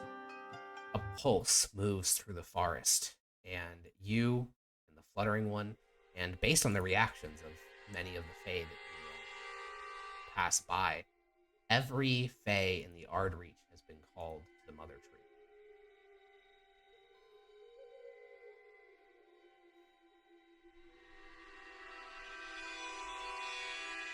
Okay. Well, she'll probably give a lot of feelings of like concern or anxiousness on what they'll be talking about, but she'll still go. Yeah, the Fluttering One's exhausted. The only real feeling you get from him is tiredness, which is strange, because, he doesn't wake up that much earlier than you. It just seems the events of the day. But you enter into the large grove surrounding the Mother Tree, and it is well lit by floating will-o-wisps and green lanterns. There are dogs with faces, pixies, fairies, blue-skinned quicklings, dryads, sooty tiny humanoids, insectoid fae with eyes with 1,000 facets, panthers with tentacles, redcaps, hags, everything which inhabits the Ardreach. This is the biggest congregation of Fae you've ever seen. Not only humanoid Fae, but animals, beasts. There is a colossal worm-looking creature with 1,000 little segments to its body. 2 centipedes, which seem to crawl up in the upper boughs of the chamber on those long strands of amber. And since there are no foreign guests this time, it is exclusively those in the Yard Reach. The crowd naturally kind of assembles itself on size, which puts you and you pretty near to the front and the fluttering one up into the bows. And the din of the crowd is deafening.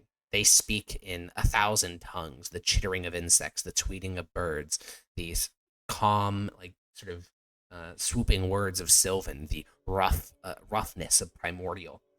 And with another pulse, the room goes silent. This time, it is not an amber woman that emerges, but an amber ent, towering and with a booming voice. It is easily 18 feet tall with a thick trunk. She who thunders speaks in a rolling baritone. If you are here, you must leave. A threat assails the Yard Reach. We have called it corruption. I have spoken to others who call it other things. But it has no name.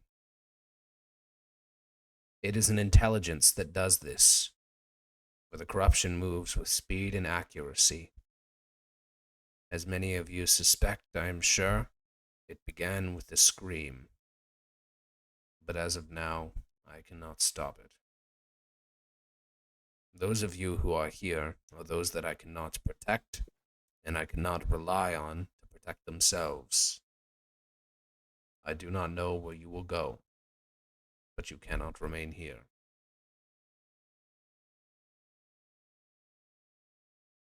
There is a silence in the chamber. They're waiting for her to go on. They're waiting for her to give them words of encouragement, to tell them what will come next. But no words come. A pulse comes. A dismissal. However, you don't know there's a pulse because you feel it. You know based on the reaction of everyone else. You and the fluttering one did not get told to leave. And slowly you watch as the crowd around you melts and, the room begins to empty. But she who thunders remains, and the fluttering one drifts down from the rafters. There we go. Drifts down from the rafters of amber down onto your shoulder. She who thunders looks down at you. The fluttering one will take a step forward and he'll look up at the towering ent. I think we should stay. Whatever it is, we can fight it. When we killed that creature that came for the fiery-headed one, we can kill whatever else comes. She who thunders looks at you, looking past the fluttering one. It is time, child, that you return to the place of your birth. Power is needed. Understanding of what your people call the arcane. There is no great library in the Yard Reach for me to read. But in other worlds, they have these things. In your world, they have them in great quantities, I have been told. The hag, which gave you to me, said she saw one with her own eyes after a mortal summoned her. Fiery-headed and stubborn-hearted. That is your charge.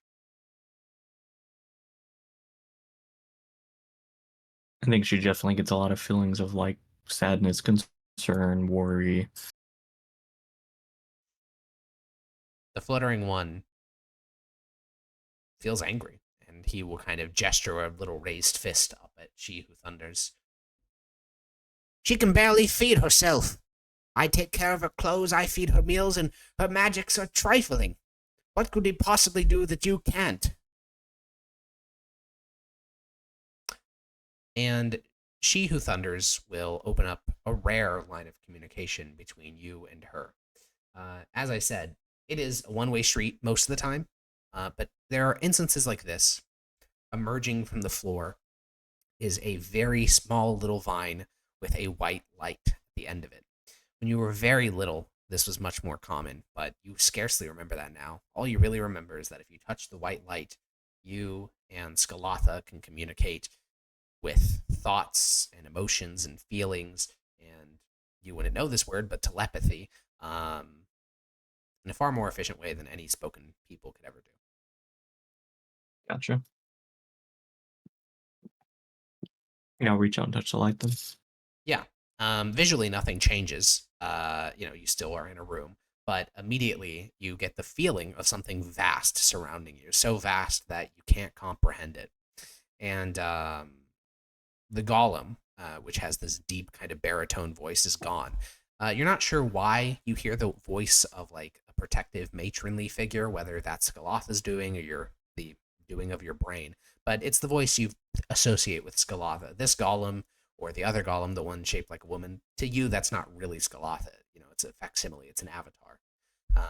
But the voice you hear in your head says, Grania, it's very dangerous here. You're going to need power. You're going to need understanding. You're going to need to help me to deal with the corruption. I can't do it on my own.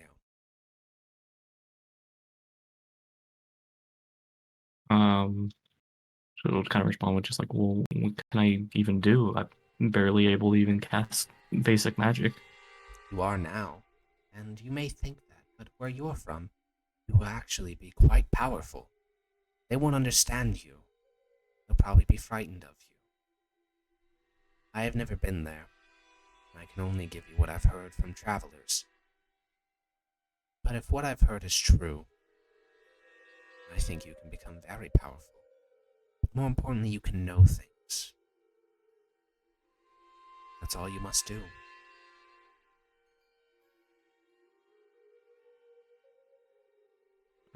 I think she'll kind of get a little bit more like anxious and questioning, like, well, what kind of things do I need to know? How can I help? What do you need me to do? I'm going to say something to you now that won't make sense. I ask you to remember it so that one day in the future, you can come back to this. What I am dealing with is an extraplanar invasion, from a place beyond Athaloran. Something of great and malignant intelligence is directing it. I suspect it to be Cred Galador, but I'm not certain, and worst of all, there is not a clear breach, no portal, nothing I can close. That is what you need to solve. I suspect powerful enough magics can do it, but they need to be directed in the right way. As I've said, this won't make sense to you now, but I suspect it will once you've learned more. Yeah, Granny doesn't understand, but she'll try to like repeat the things that she said in her head to try to remember it. Yeah, Skalatha will repeat it for you as many times as you need because, again, these thoughts are passing lightning quick. As quick as you can think it, the thought is, passing. So she will continue to drill into your head. Extra planner, probably Cred Galador, no clear portal, doesn't know how it's happening. There's an intelligence directing it, just all these things. And the fluttering one, while he's not privy to this conversation, he can sense the emotions. And he will kind of shake his fist up at the golem and say, "It's not fair." His voice kind of fades into the background, but Skalatha will say to you, "I think that he was resentful of being assigned to you at first, but look how protective he is of you now. I think that you'll be okay."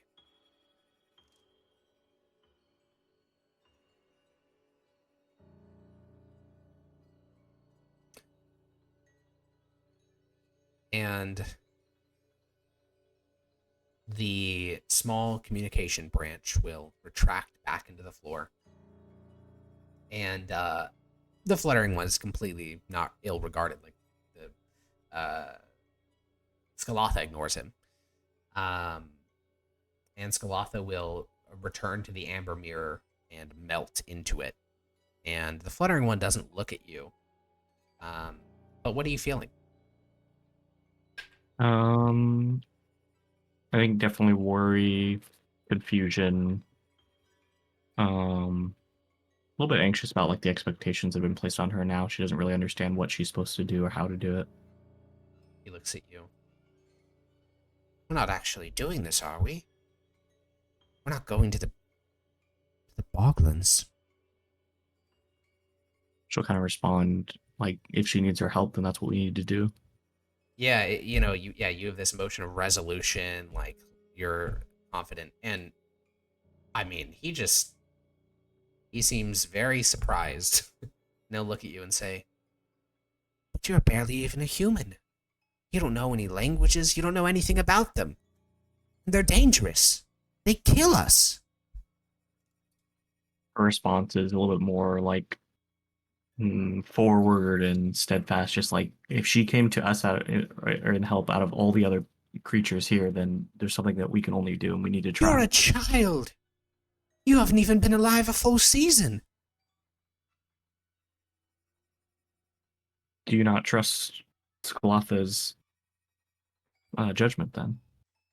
He kind of puts his head into his palm, and then he kind of glances up, and you have the mutual realization that you just transmitted an entire, like, complete thought to him. That was a full sentence from start to finish.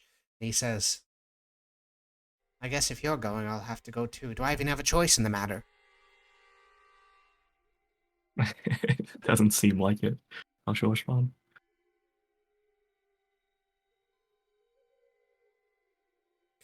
When Skalotha said she needed a favor, I should have just said no.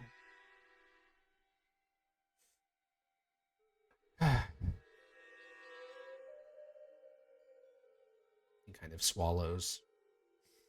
And I mean, you know what he's going to say before he says it. The fluttering one is just a deeply neurotic figure. Like, everything he does makes him nervous. New things make him nervous. The ideal situation would probably be living the same day for the rest of his life, and he would love that.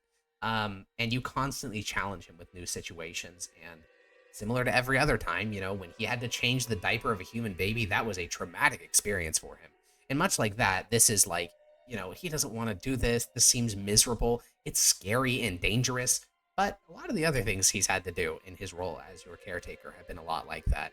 And the alternative is to watch you walk off into the Boglands alone, which, as far as he's concerned, is almost guaranteed death. So he kind of just hangs his head and flips up onto your shoulder and says, "Well, let's swing by the tree. I'm sure we'll need our hammock and some yams." She'll nod and have a feeling of, I guess, determination. There's another word I'm thinking of that, like accepting the resolve for it. Oh, resolution or something like that. Resolve. Yeah, resolution. I could want to say resignation, but I'm like, no, that's more like a defeated term. Yeah. So the two of you go back out into the grand glade beneath the canopy, and you begin a slow journey back to your tree. You take the scenic route this time. We didn't talk about many of these locations, but, you know, you go past familiar places. The burrow where you first met Starnose. You go past places of Fae we haven't even mentioned. There was a blue horse that could speak and cast illusions that performed in a small little amphitheater. And you walk past that. There is, of course, the garden with the hag, and as you walk by, she tries to tempt you with her private collection, but after basically one attempt, she sees the look on your face and gives up. You walk past a collection of bushes where a Yeth hound first tried to steal your face. Luckily, the fluttering one was nearby and basically had to scream full volume for you not to say anything, because you were very young at the time. Like, the chances of you just saying, like, anything really was pretty high. But he intervened at the right time and imprinted on you to literally never give your name to one. Yeah, I think a lot of this is like feeling of nostalgia, but at the same time, like a feeling of like, this is what I'm here to protect. This is what I'm going to help out and save. Yeah. And there's even like unpleasant things. I mean, the Ard Reach is a place. It's not a utopia. There is the disgusting house of a Yakshash. You almost never go near it because it smells like rotting food all the time. And today is no exception, but you still get within whiffing range so that you can at least get a look at it. It's this like round mushroom-shaped building. And eventually you get back to your tree. You climb up its gnarled branches, carefully avoiding the forest gnome village. And you untie the loops of your hammock. You grab a handful of yams. And then you descend. And by the time you've descended, you can see that the forest gnomes have emerged. You've never really talked to them. I mean, one, you can't talk. And two, their voices are really quiet. Like you'd have to put one borderline in your ear, which is what Might used to do. Like basically be in your ear for you to even hear them. But the fluttering one must have communicated something to them, because you can see that the forest gnomes have gathered a leaf with what for them is a huge pile of food, but for you is like an A hors day's d'oeuvre. worth. Yeah. Well, not even that much. It's way less than Oh, that. like one meal. It's like a bite-sized sushi. But yeah, it's a little leaf with a huge heaping of little fungi on it. Gotcha. Yeah. And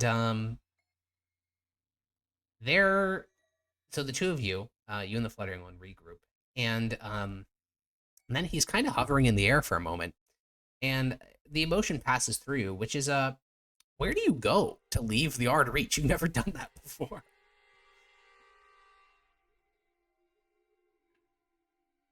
I assume she's not really sure either. Yeah, the fluttering one will kind of scratch the back of his head and say, "Well, I've heard that the Gold River is the end of the Ard Reach. We could just try to cross it." She'll nod. He shrugs. "You don't know how to swim, do you?" "Well, I mean, I haven't taught you.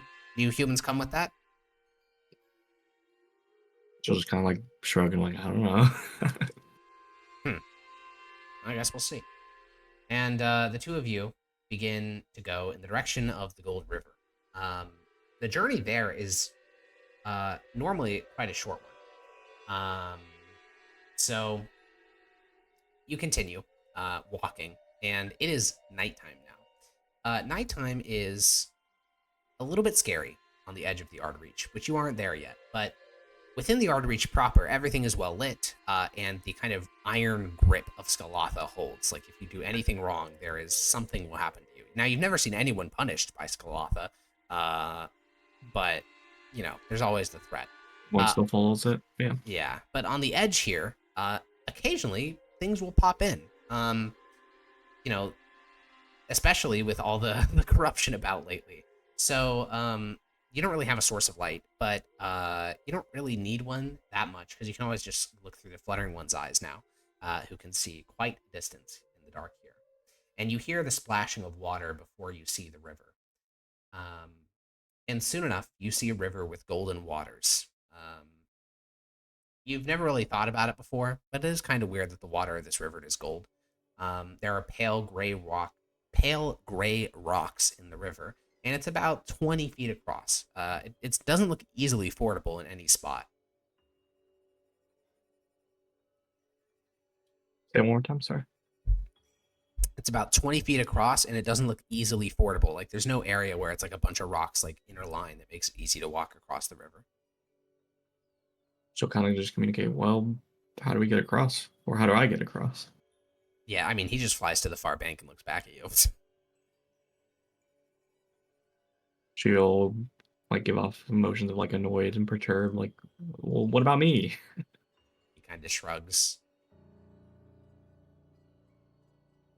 "Consider this your first challenge of the mortal place of the Boglands. I'm sure they have rivers in the Boglands. It's good for you to know how to cross them."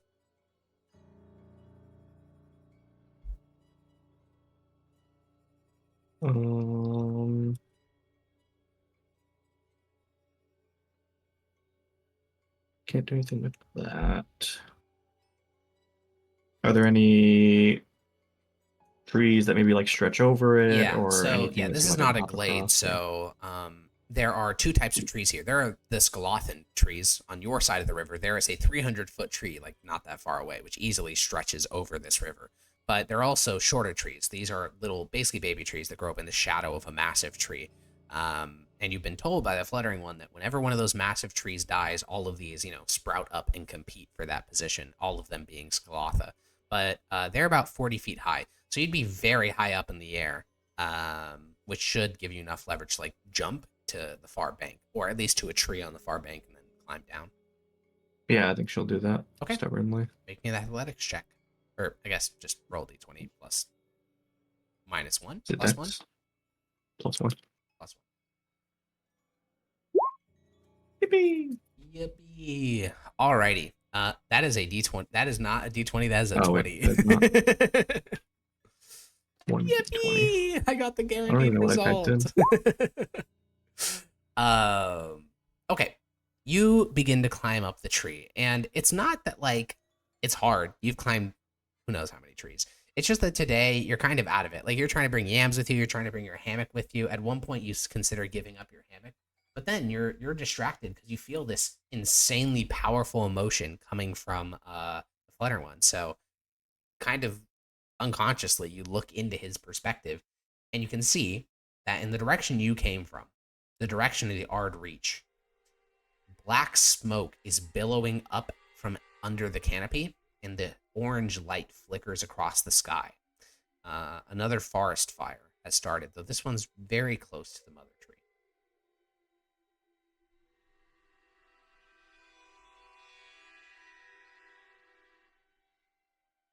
And if you'd like, you can go round 2.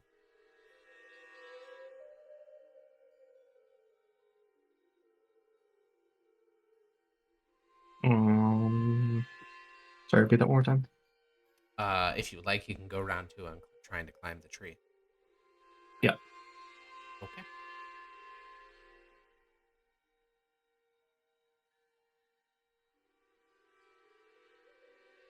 Pause. Yeah, I'll just try to climb across. Okay. Another D20 plus 1.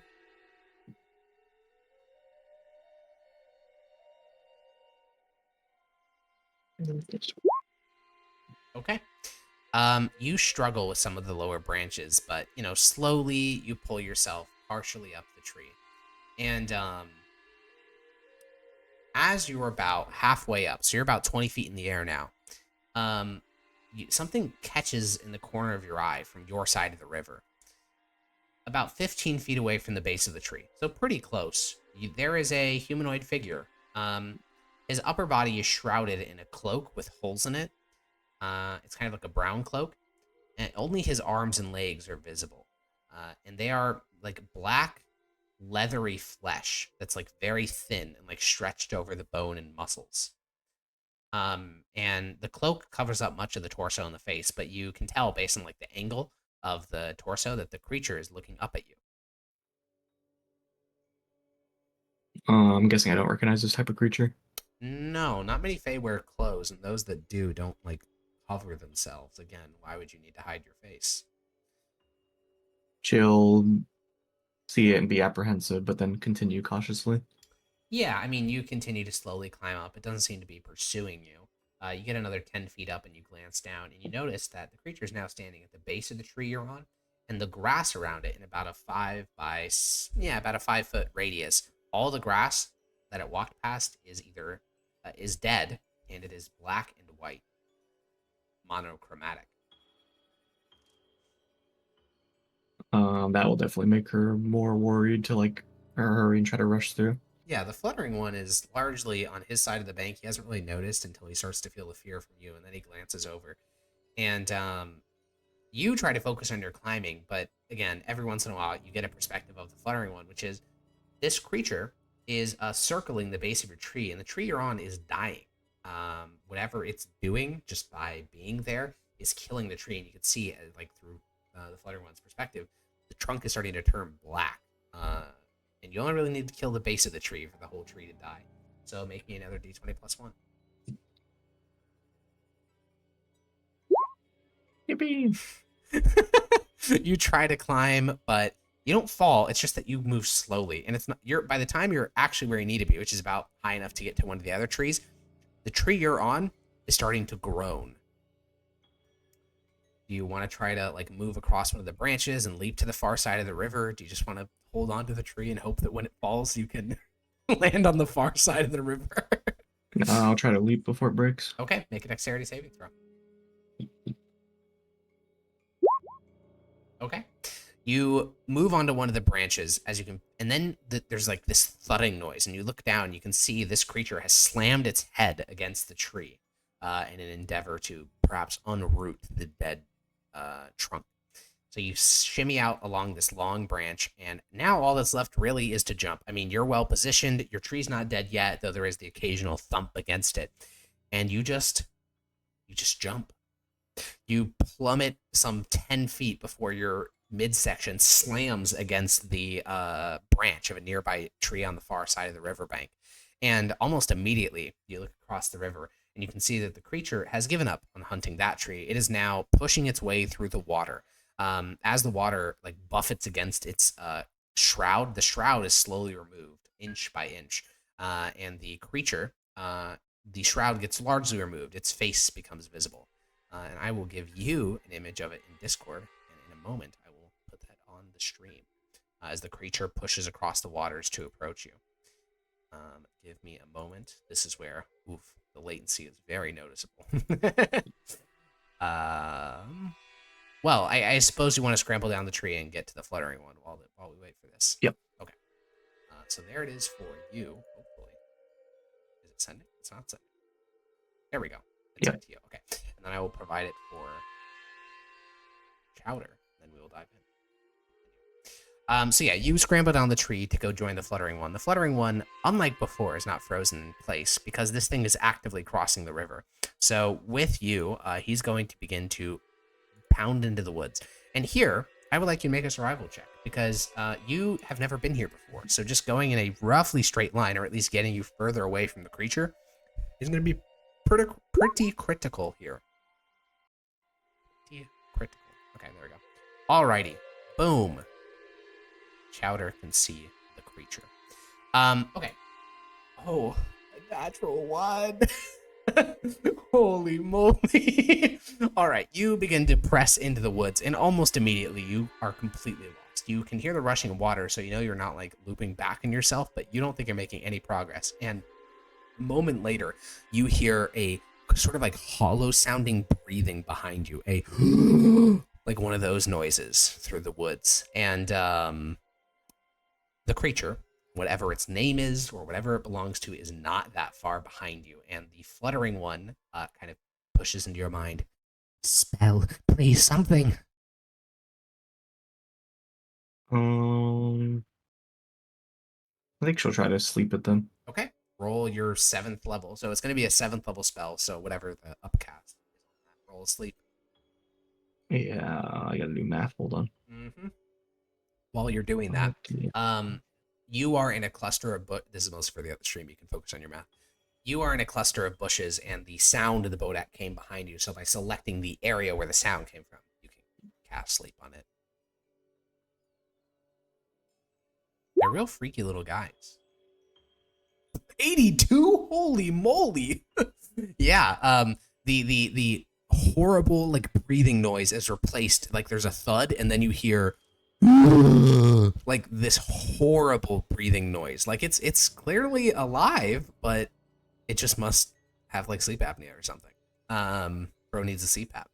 But that does provide you a chance to run. Okay.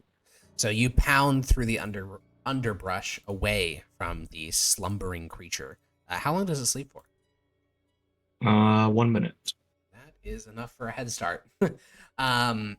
You push and tumble forward. The fluttering one occasionally alights on your shoulder. Sometimes he pushes up through the leaves to look behind you to see if something's pursuing you. The emotions remain high. However, at a seemingly arbitrary spot in your press forward, the fluttering one tumbles from the air a bit and like kind of lands on your shoulder. And he says, "Something's changed." And it takes you a moment, but you realize you don't feel the heartbeat of Skalotha anymore. The air around you is cold.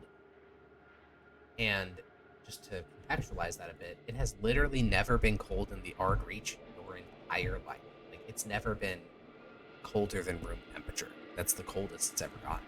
So the fact that you feel this, I don't even know if you'd have a word to describe what you're feeling. You just feel a chill. And fluttering one kind of curl up into your hair where it's warmer. He'll say, I think we lost it for now. What is this? She'll just kind of respond like, does that mean we made it? I mean, you're the human. Does this feel like where you're from? Hold on. Pause. She'll just respond. I've never felt anything like this either. You step forward, arms ahead of you, pushing aside bushes. The trees here are squat.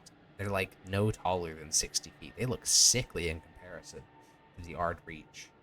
The bushes here are short too. They don't make cavities that you can move around in. They have thorns which like prevent you from making forward. Several times you have to double back and take a different approach forward.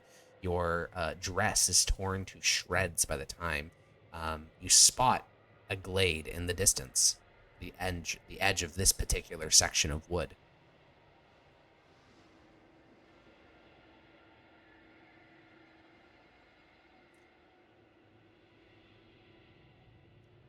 And just continue towards it. Yeah, you push aside brambles and other more mean-looking bushes than you've seen before, and then you burst out from the woods, and your stomach kind of drops because, one, there's wind and cold wind here. But worse than the cold wind is the grass. The grass is a grayish green. It's taller than your head, and it goes as far as the eye can see. You've never seen a glade this big. In fact, behind you, the woods look petty in comparison to this colossal glade. It's incredibly flat, too. It's perhaps the flattest piece of land you've ever seen. And in the far, far distance, you can see a thin line of white smoke. You don't know why it's burning white. You're used to the thick black smoke of a forest fire, but you're not sure what would produce white smoke. Well, with nothing else, I'll head towards that. Okay. Your dress torn to ribbons, and surely to be assaulted by ticks as you make your way through this tall grass. You and the Fluttering One journey in the direction of a village. Now, it'll take a while for you to get there. You'll spend a miserable night on the Tibrashan plains, crawling with spiders and ticks and lice. And when a day later you arrive in this random village, the locals will be shocked. Not to you, but mostly to the creature with you. That is when the Fluttering One will get a very harsh reality check that he was right. They will kill him. And it will be a chaotic few months, and it'll take you a while to even be able to communicate a single word with these people. But when you eventually do, through sign language, you will learn that this is a town called Pelty. And the rest is history. It was a bit of a quicker one, but these prequel sessions usually are. Yeah, that's all right. It gives me more insight and background into what's happening with the what is the place called? Ard Reach. Yeah. Yeah, and obviously the Fluttering One changes quite a bit as well. By the start of PAX, he's a lot more like cuddly, touchy-feely, probably because he's freezing cold all the time. Yeah. And a lot less dickish. The only time you said Grania as well was whenever the mother was speaking with me. Fuck, no! Right at the end. I fucked up, fail RP, oh my god. Also, I thought she learned sign language later and she just kind of communicated through Technically she did, yeah. gestures She and arrived stuff. in Pelty where she learned a bit of Tibrashan, and then Pacentia was the one that actually taught her like full Imperial Sign Language, but Okay. yeah. Yeah, I mean, just to kind of fill in the gaps for the audience, because I don't know if you've ever just said the Grania backstory, just to fill in some small gaps.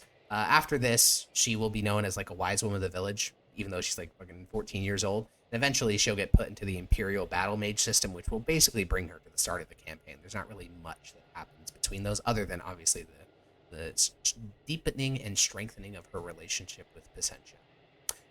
But yeah, because eventually she'll learn plant growth and would have been helping out the village, and that's why they kept her around. Yeah. Pelty has had to make lots of use of it. There's also a thing which, actually, I'll save that for the future. That'll be for a future Grania session. But yeah, I think that's all we got, or that is all we got for this week. At some point in the future, I don't know the exact time yet, we will be doing the Corvus session. And then after that, we'll be doing a Maximus session. So I will see you later. Goodbye. Bye bye. Bye bye.